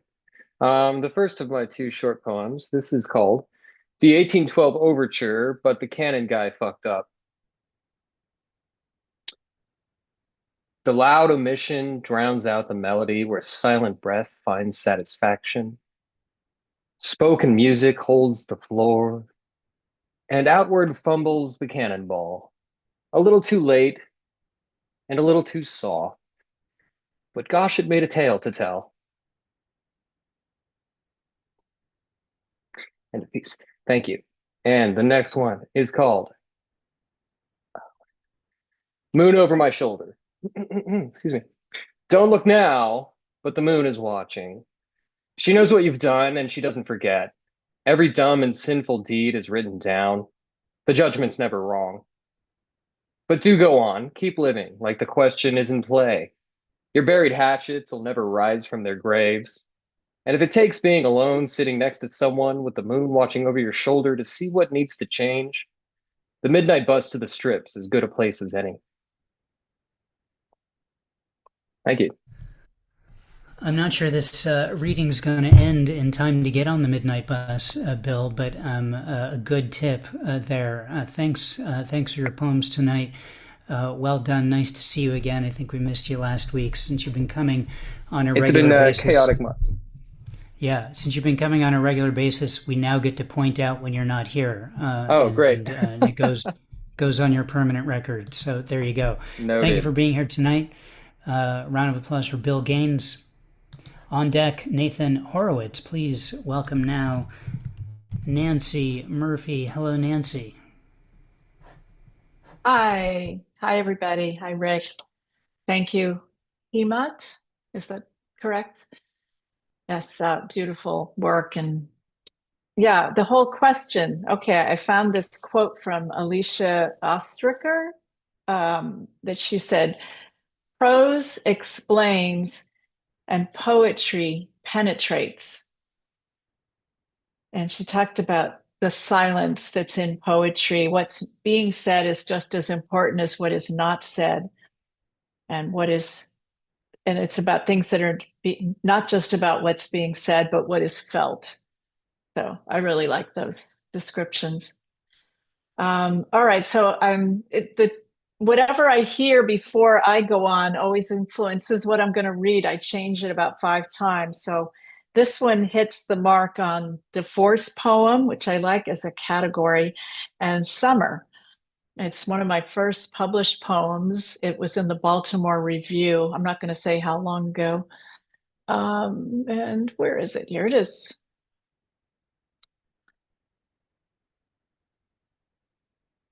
Betty, poolside. She pleads with him to join her in the water. At first lightly, then with a rising insistence, and he resists. She is unhappy. It is always the same, the woman calling the man to her, wanting to float together in their skin, and he on the edge of falling, regaining footing, then diving in when she is not looking. He is on his own time. Betty's beauty strikes me, and I wonder if he sees it anymore the way the world does, how any other man would not say no. I learn they are married 1 year now. She talks to me in the jacuzzi. I tell her I left my husband because he would not swim naked with me in the dark, in the pool, behind the fence at our house. Thank you. That's all I have tonight. I don't think any judge would favor your husband in that situation, Nancy. Well done. You made a good choice there. Nice to hear your work, as always. Thanks for being here. Round of applause for Nancy Murphy. Thanks. On deck, Carrie Cox. Please welcome now Nathan Horowitz. Hello, Nathan. Hello, Rick. Good evening, everybody. Greetings to everybody from the East Coast of the United States, where it's 12:10 in the morning. I'll cut right to the chase. I'm reading a couple of poems that are being published at the end of this month in Gargoyle magazine. First one is called How I Found My Voice. I plucked shards of it out of my face. It poured into me from the sea. It ran over me like a bus. I inhaled it from old books. Dogs and cats taught it to me, while owls told me nothing. I read it in the entrails of clouds. The rain used a river to bring it to me. I sucked it off the tongue of the second girl I kissed. I drank it in another girl's tear. This is how I found my voice. I am the noise. I am the noise. I am the noise that speaks. Second one, it was written back in March when everybody, including me, was pretty cranky at Elon Musk. And some friends and I got together on a little piece of Facebook to throw curses at him. So this is called Elon the Artists. And I think we've had some success. We're still working on it. Elon the Artists. Elon, the weavers are designing a shroud for you. Metalworkers, a hamster cage with a fine wheel. Sculptors are casting arrowheads that will fit wounds you will inflict on yourself. Painters are mixing colors to portray your fall. Actors are studying your mannerisms, and don't worry, the screenwriters will keep you in the script. Big dark glasses, ketamine, chainsaw, and all. Musicians are composing your dirge. And the poets, Elon, the poets, they're sharpening verses to poke out the eyes of your dreams. Elon, the weavers are designing a shroud for you. Yes. Nathan, so nice to see you again. It's been a long time. You were such a consistent part of the first couple of years of this series, that you showing up, even though it's been a while, is just a natural and welcome thing. So really nice to see you again. You, Rick. It's really great to be here. Appreciate it. Yeah. Great work as well. Round of applause for Nathan Horowitz. Thank you so much, Nathan. I see your name is Nathaniel here, but I'm going on muscle memory of what I knew. I can change though if it's important. You let me know. On deck, Paris Rosemont. Please welcome now Carrie Cox. Hello, Carrie. Hello, good evening, everybody. Happy Tuesday. Nice to see everybody. I have a couple of new poems to read, so I'm gonna just jump right in. The first one is called In a Land of 1,000 Webs. I went to bed in a spider's web, woke up wrapped up, left for dead. The very scene of the crime had fled, came back eventually, eyes glowing red.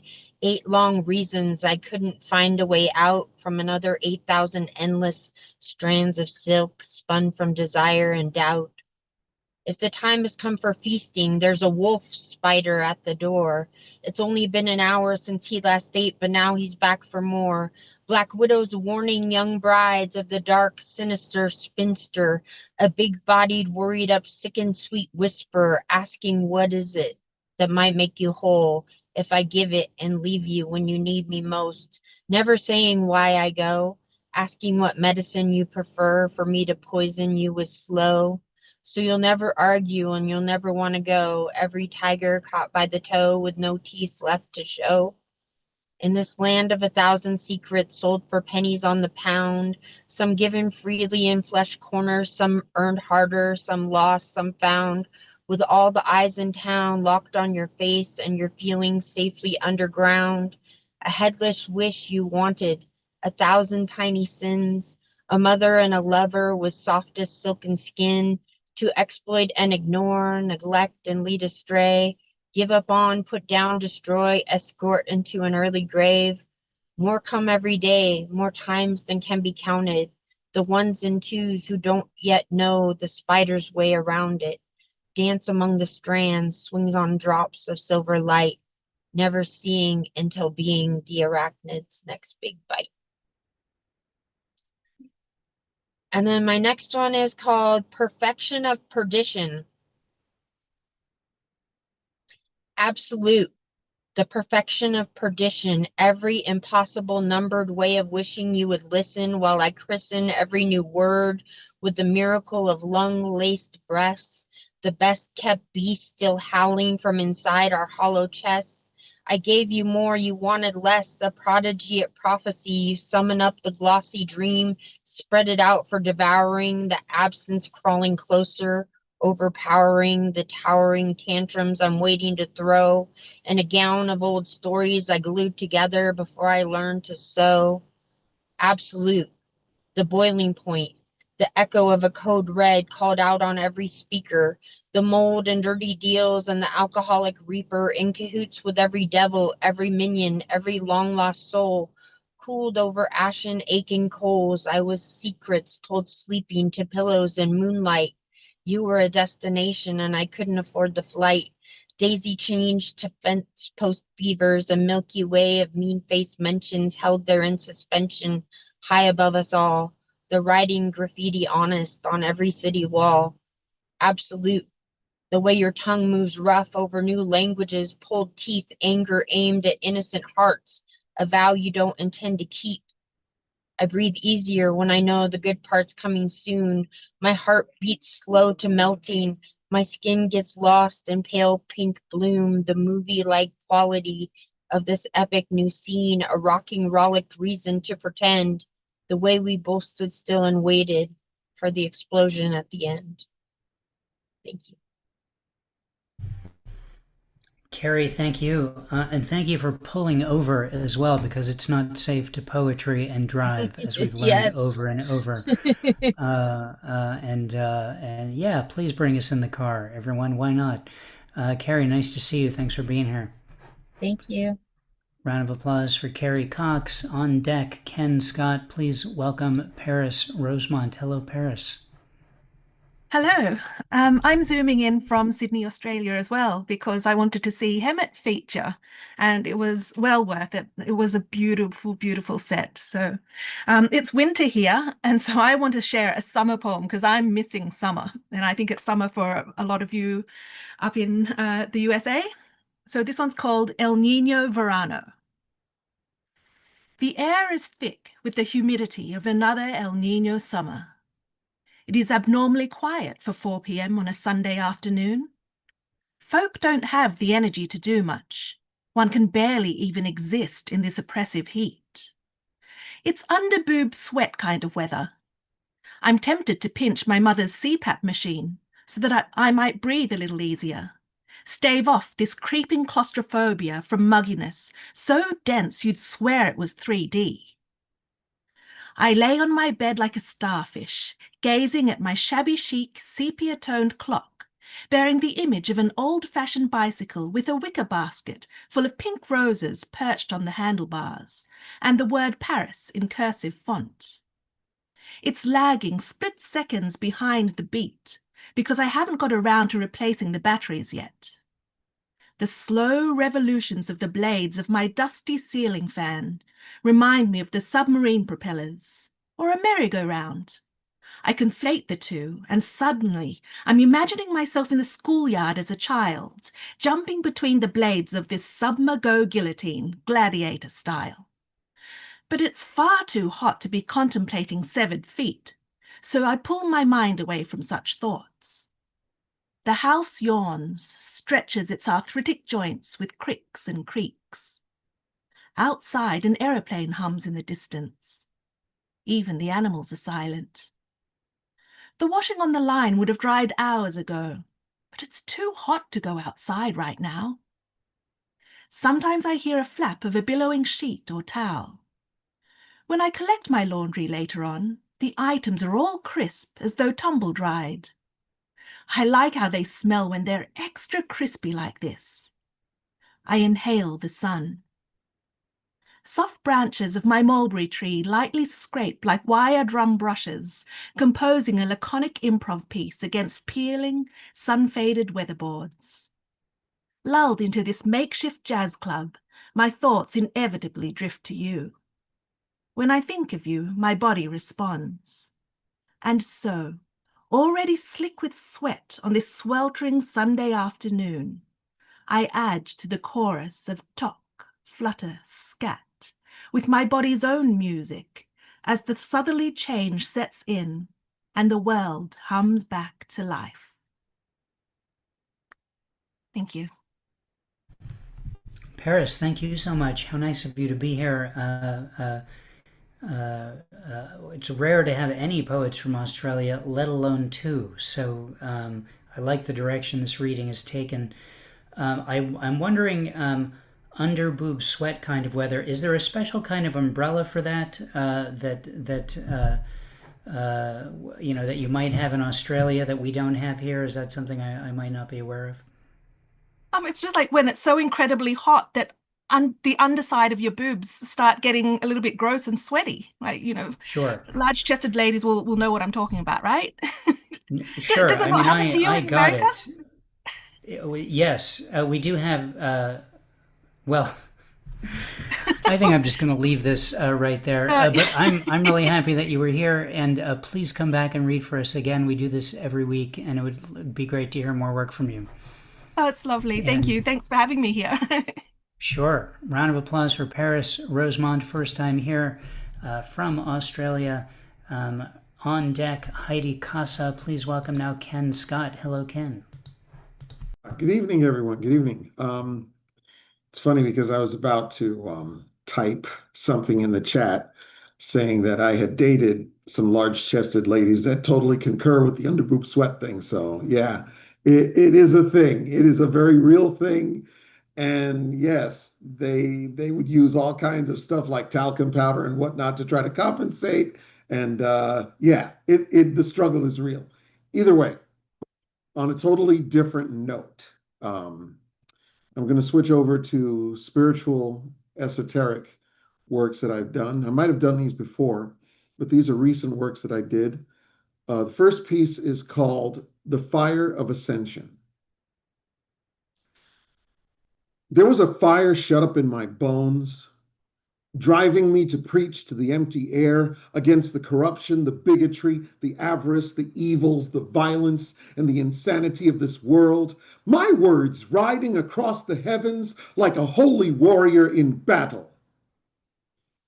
Then I bowed my head under the burden of my own preaching, and I wept bitterly, yearning to lay down my armor, set down the shield and sword, and commune with the tears of my own grief, my own solitude.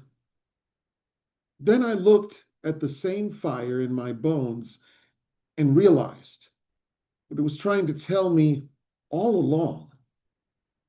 The sacred flame was meant for me and me alone. It had nothing to do with verbal holy wars and everything to do with inner transformation. Like the brilliant phoenix rising from its own ashes, reborn. It was never the fire of preaching. It was always the fire of alchemy, the fire of ascension. And I choose to ascend. End piece.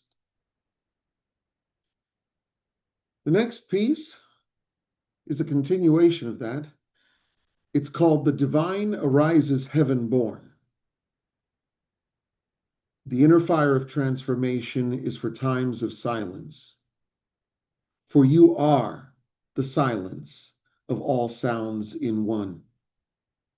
The sacred flame cannot help you when you blindly spend it upon ardently preaching to the world.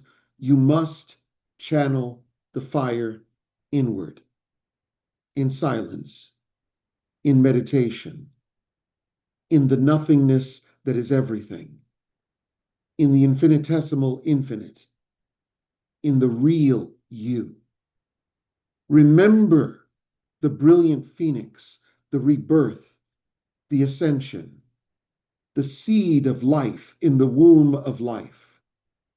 You are the eternal flame, the path of light upon the path of light, the singularity of pure consciousness from everlasting to everlasting. Ignite the gross, and the sublime is revealed.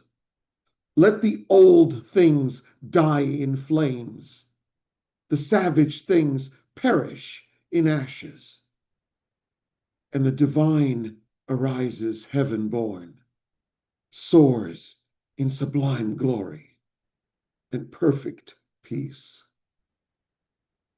Thank you, everyone. Thank you. Thank you. Ken, thank you very much. Always appreciate the thoughtfulness of your work. And tonight especially, I appreciate you lending your voice to the underboob sweat situation as well. Round of applause for Ken Scott. Spontaneous, thanks for being here, Ken. On deck, Jared Campbell. Please welcome now Heidi Casa. Hello, Heidi. Hello, Rick. Hello, everyone. Breaking news. Breaking news. The news is breaking. Are we breaking the news? Are we broken? The news. See brokenness in each way humans fail each other and the world. Are we breathing the news? Do we put the news in a pocket under splintered skin? A poultice of politics, praying for healing under a blanket of more wars? The news theory. War unites populace, distracted again from truth buried under muffled dirt, stifling economic anger to sacrifice for a great cause. The news on strike, news of strikes, striking the news to break the news again. The news. breathe.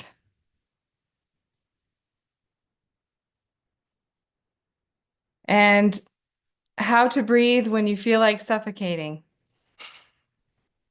The ice in your glass is putting on a show. Watch when quiet, not during the dramatic crack. The weed flowers in your yard are blooming a bright orange after the storm. Butterflies arrive. Forget the word listicle. Let the puddled rain abandon your thoughts of mosquitoes mating for the whimsy of mud between the toes.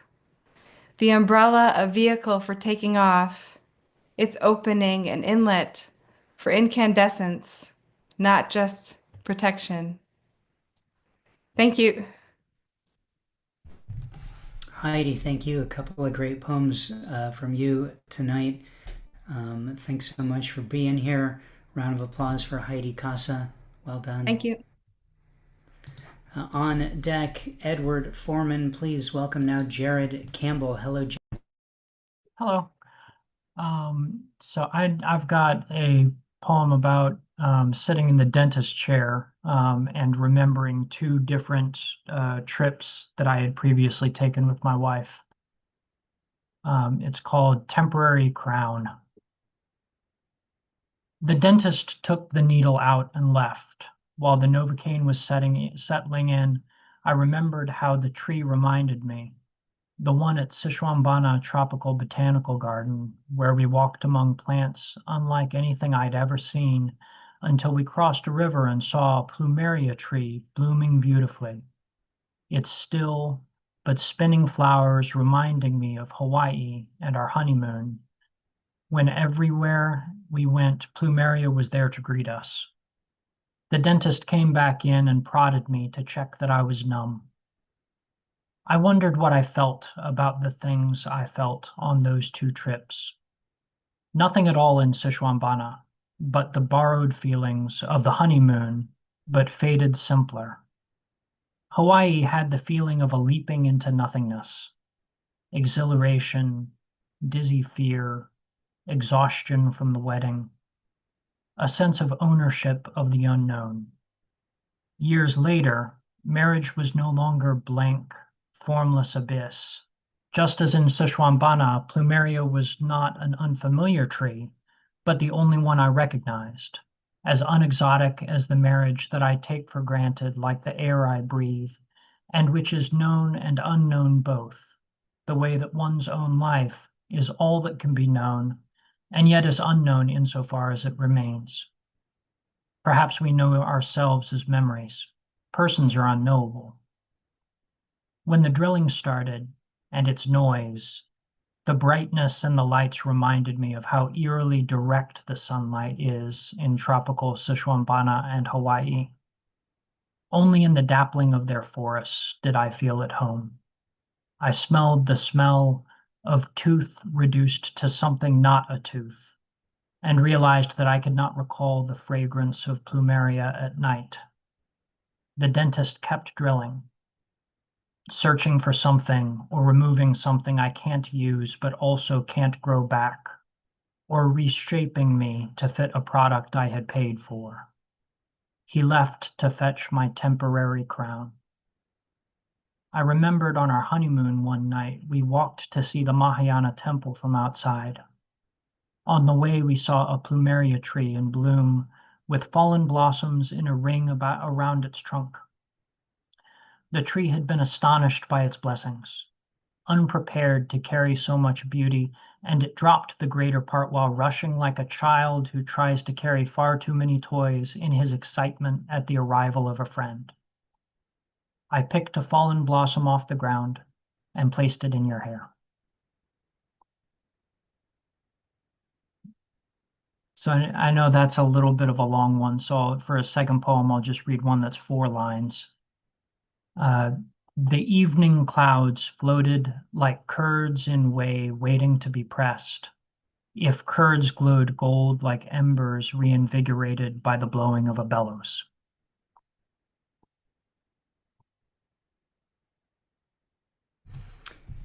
Jared, thank you very much. Welcome to this space. Where are you reading to us from? Kansas, the most poetic state. Yes, that's all I ever say. I agree. I'm here because I'm a fan of Hemat Malak. So cool. I hear Hemet has a big following in Kansas. it's worldwide. No doubt. Just really quickly, I love the line, "The dentist came back and prodded me to check that I was numb," and I thought there could be a list poem in there somewhere where you just change the word dentist to anything else. The server at Denny's came back and prodded me to check that I was numb. My wife came back, anything. My lawyer came back and think about it. That's your free writing idea for tonight. Welcome to this space. Please come again. We do this every week with no exceptions ever, except the next 2 weeks when I'm on vacation. But beyond that, forever, it's always every 2 weeks. So would love to hear more from you. Thanks for being here. Thank you. Round of applause for Jared Campbell on deck. Timothy Green, please welcome now. Edward Foreman, now going as Ed Poetastic. Hello, Ed. Because you make me feel fantastic. Thank you for being so bombastic, and thank you for being enthusiastic. Domo arigato, Rick, and safe travels. I can't thank everyone enough for your poetry. Your words set my heart and mind free. Thank you so very much. Hello, my name is Ed Potastic, feeling fantastic. Please tell me to join my rhyme, Foplo Sublime. I got 2 pieces, so I won't take too much time. My first piece is called Ode. Let's celebrate you for everything you do. Thank you very much. It's okay to openly blush. Why are you thanking me? You're the ode in my poetry. I personally don't know you, but I'm not sadly blue. I don't know your name, yes, but I'm not ashamed. Do you know the rain that washed away the pain? Do you know the sun that's the beacon of fun? Do you know the earth never stopped giving birth? Do you know the wind that tickles your chin? Do you know the sea that's balanced and free? Do you know the seeds that grows for your needs? Do you know the stars shooting near and far? Do you know your house or that pesky little mouse? I'm trying to prove a point. I don't have a PowerPoint. You know what I mean? Please be more green. I'm just showing you love as the skies rain down above. I know I sound strange, but I'm not deranged. I'm not high on weed or blinded by greed. I'm not selling you anything because it's love or nothing. Don't be too judgmental. It's about heart, not mental. I'm showing you my appreciation. You're a perfect model of creation. You're not perfect, but you try. You're a lovely woman or guy. Thank you. And the next one is called Baskets of Error. No, Baskets of Errors. Errors, errors, errors. The tremors of terror. I thought it was right. I did with all my might. How could this be? I'm stung by bees. God laughed at us. Then our brain burst. The algorithms were correct. The aspects I tried to reflect. Oh, stupid dumb me. Why couldn't I see? Am I a foolish buffoon, hollower than the moon? Am I a brainless idiot? I'm a prop for an exhibit. Am I a dim moron? I'm a silly pawn. Am I a dull half-wit? I'm a mindless misfit. Am I a stupid goofball? Keep running into a wall. Am I a foolish imbecile? I'm literally despicable. I'm a worthless dolt. I'm at a stagnant halt. This takes me back, sitting in the black. Oh, this is the end. Logic off with the wind. I'm crying a thunderstorm. I can't even brainstorm. My trial of tears of my deepest fears. I wish I were a worm. I can hide and squirm. I want to hide away, or a hungry bird's prey. The headache won't stop. My eyes are going to pop. Nobody's more foolish than me. I'm more pinheaded than a tree. We all make mistakes. Don't have a bellyache. How can we quickly learn if we're being too stern? You and I aren't perfect. Don't make this a habit. People will point and laugh, but are they doing the math? People will call you a joke. Did they do it, then choke? Everyone made a mistake. Don't be awake, half-baked. Keep on learning with ease. Life isn't going to freeze. Thank you. Thank you, Ed. And here is to the stupid goofballs among us. Good to meet another one. Thank you so much for being here with us and prompting a lot of conversation around the idea of defining what poetry is. I hope we've completed that definition by now tonight, that we do have a few more to add, a few more details to it. And please come back and read again. Sure, my friend. All right. Round of applause for Ed Foreman, first time here in Cobalt Poets. Just a few more. Dig Wayne, you are on deck. Please welcome now Timothy Green. Hi, Timothy. Hey, Rick. Yeah, great to be here. Great to see so many familiar faces, both from the old Rattle reading series in person and then the prompt lines right now. Good to see you all. I thought I'd add to the divorce poems theme with a divorce poem because a lot of us have been there. This is How to Pack a Parachute. First, no, you should never pack a parachute unless you know how to pack a parachute. Knowing is hard, but the packing is easy. Like anything else, it's as simple as checking the lines for twists and tangles, flaking the canopy, shaking loose the folds that shouldn't be folds, and then folding. S-fold, tuck, tuck, cinch. Try this. Empty a room of all you've ever known. Place yourself on your back at its center so that your arms outstretched, stretch to nothing. Feel the weight of the air. Remember that you are always landing there. And then here's a newer poem. Let's see. This is from a couple of weeks ago. This is called Don't Tell the Children. Almost nothing that we love will ever love us back. Not a single blossom cares as it blooms that we're walking in the garden.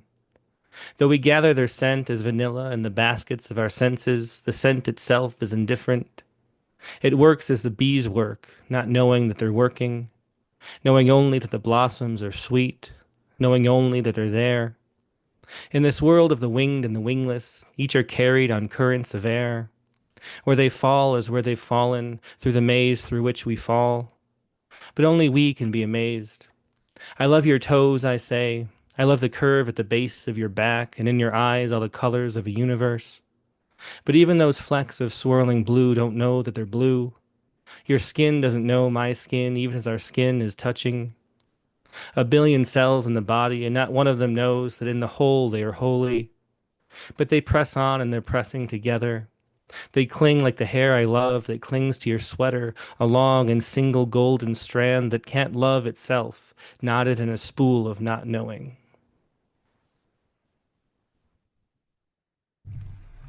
Tim, really great to hear you read. We have the same microphone, my friend. Oh, very nice. The old blue Yeti. Twinsies. There you go. Great to hear you read. You do so much work to put poetry of other people out into the world. People probably sometimes lose sight of the fact that you are one of us. And I think the spirit of that really shines in the way that you do the work that you do as well. So thank you so much. Thanks for being here tonight to read and to support Hemat, whose poem you put on my radar because of the daily Rattle email list, and really looking forward to you and Katie reading in September. I know you've got a new joint book out, and it's going to be a cool night. Yeah, well, looking forward to that. And I love, you're one of the best hosts I've ever met for readings. I love the old original Cobalt series, and it's cool you're doing it online now, too. Thanks. Yeah, well, keeps me off the streets, I guess, and automatically connected with poetry as well. Thank you for being here. Round of applause for Timothy Green. On deck is Michael G. Hickey. Please welcome now Dig Wayne. Hi, Dig. Hi, Rick. I got one tonight. It's called I'm in the Book. Find me under a covered bridge hanging with greasy-haired trolls. Find me practicing my quick draw with 24-hour locksmiths. Watch my eyes dart like hummingbirds on the lamb. My muscles twitch with enthusiasm as I eviscerate unconscious melodies.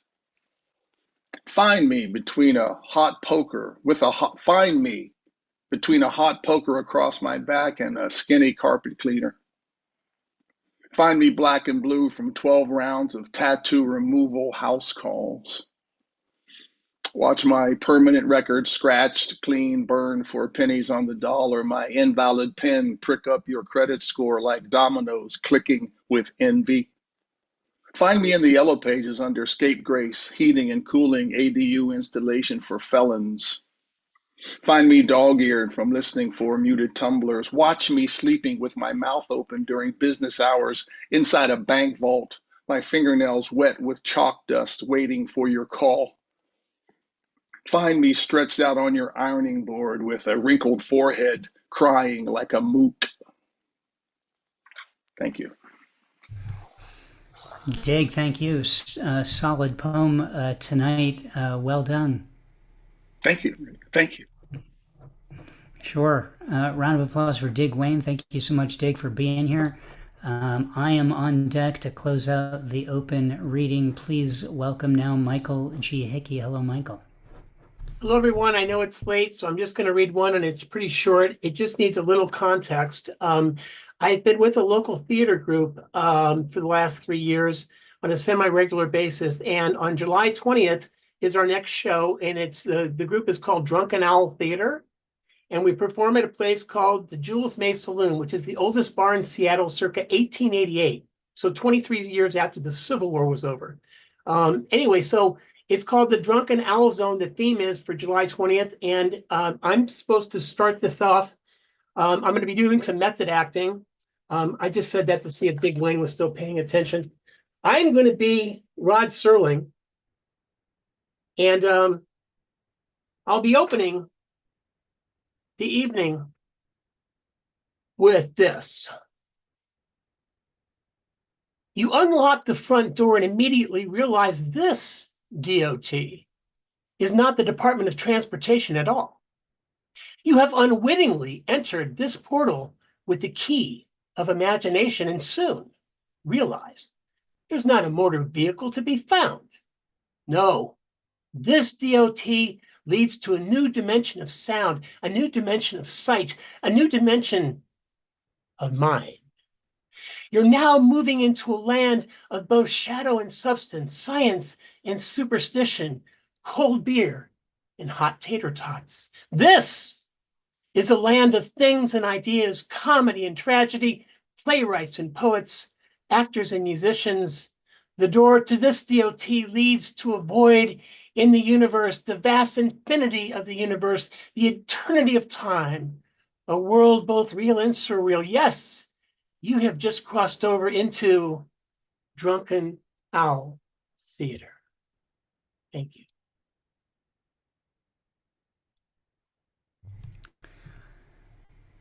Is that how you remember Rod Serling's hair, Michael?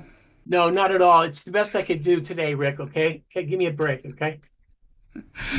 I got No a lot problem. of work to do on my Rod Serling, I admit that. But I keep watching the theme, you know, I'm like obsessed with that. He was a great man too, by the way. Sure. Yeah, absolutely. Michael, good luck with the theater you're immersing yourself in. I hope it's a good experience, and thanks so much for being here tonight.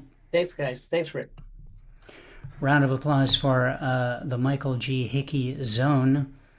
I'm going to close out the reading with a poem.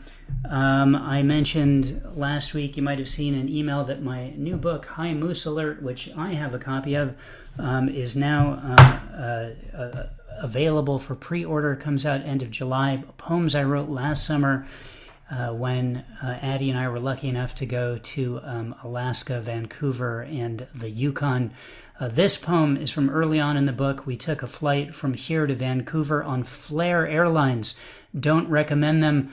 I'd reserved a seat with Addie, and they just didn't honor it when we got there, and I ended up sitting in the back row of the plane by myself, or at least without Addie anyway. That's part of this. This is called On the Plane to Vancouver. Row 32 is the last row of the plane. This is what I have earned thanks to Flair Airlines and the supervisor at the gate who only knew the word can't. Addie is in row 11. The air is different up there. Oh, Canada, may your upcoming maple delights erase the memory of this. The flight attendant asks for everyone to speak to them with kindness. The unspoken backstory to this remains unspoken.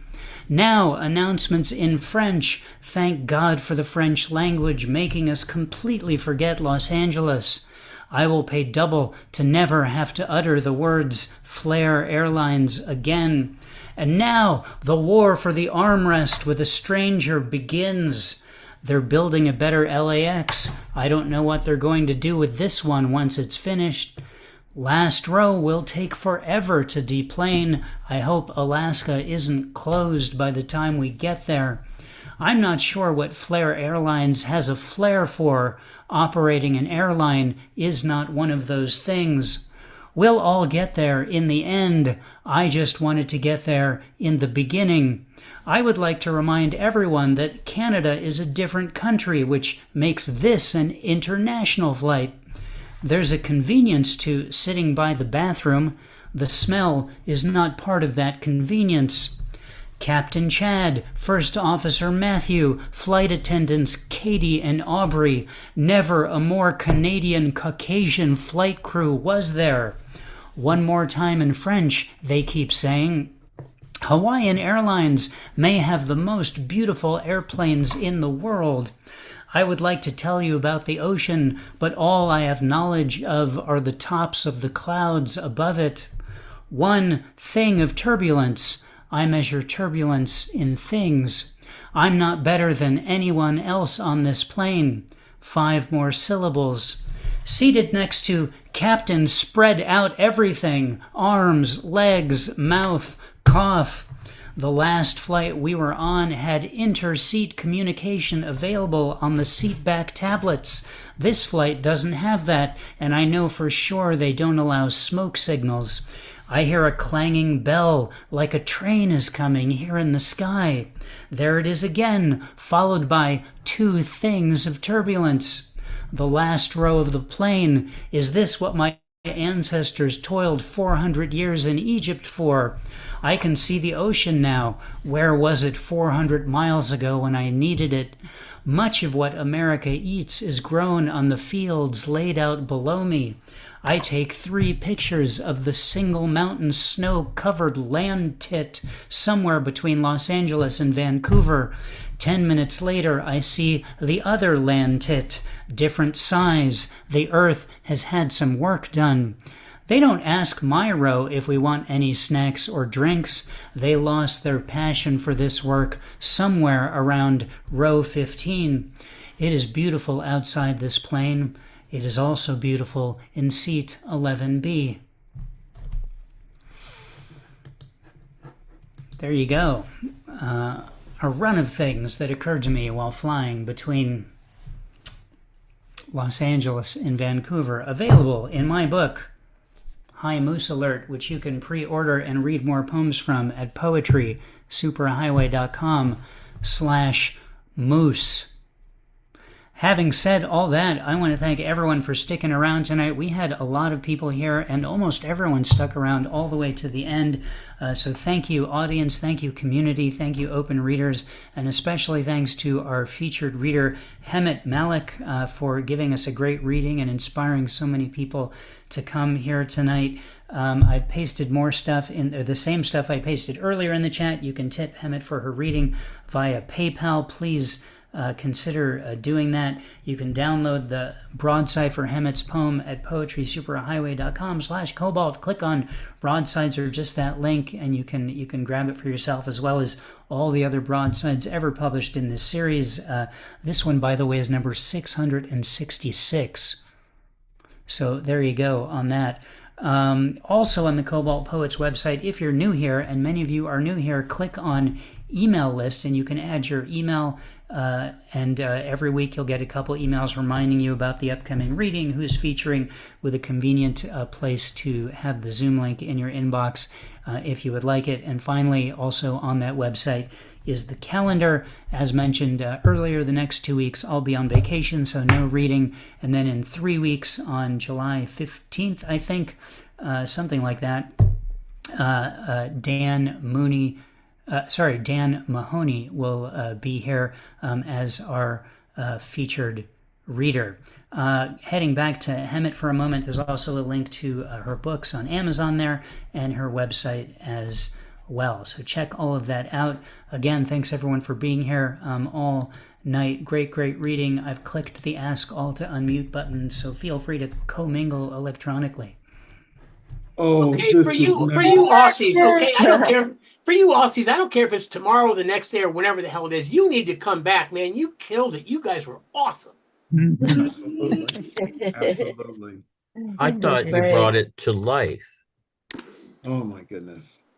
This was memorable. This evening was memorable. Really was. You guys were intense. It was awesome. Yeah, absolutely.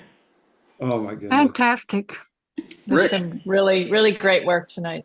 Yeah. Rick, Glad we got a big show before you leave, Rick. It was a good way to remember it. Is that, how are you spelling Flair Airlines? Where are we? Flair. That's what I thought, but Like Rick I Flair. was writing. Richard and I had a thing we weren't sure. I don't know where I don't went. know. I don't know. Oh, what are you doing? I was writing. I Okay. don't know what happened. It's Have a okay. great trip, Rick. Have a great trip. Oh, well, Good night. good night, everybody. Good night. Next time. Everybody. Thank you, Hemat. That was beautiful. It really Good was. night, It was a beautiful everybody. feature, Yeah. Hemat. I'll That miss was a you. beautiful feature. I don't know what Blew I'll me do away. with my Tuesdays, but I'll figure something out. Yeah. You could keep driving places, Carrie. Would Just you like don't, you know, Good night, What do I everyone. do?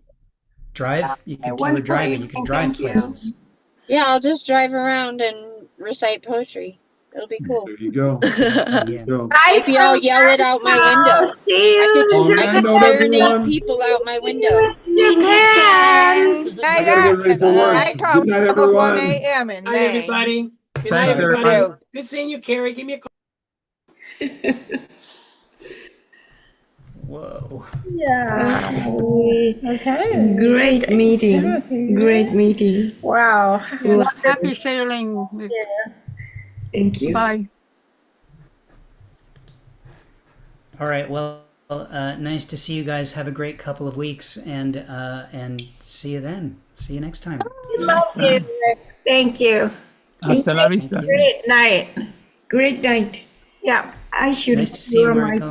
good foot. Yes, yes. She'll try to have a good foot when he gets when you get back. It's important. She's working on it.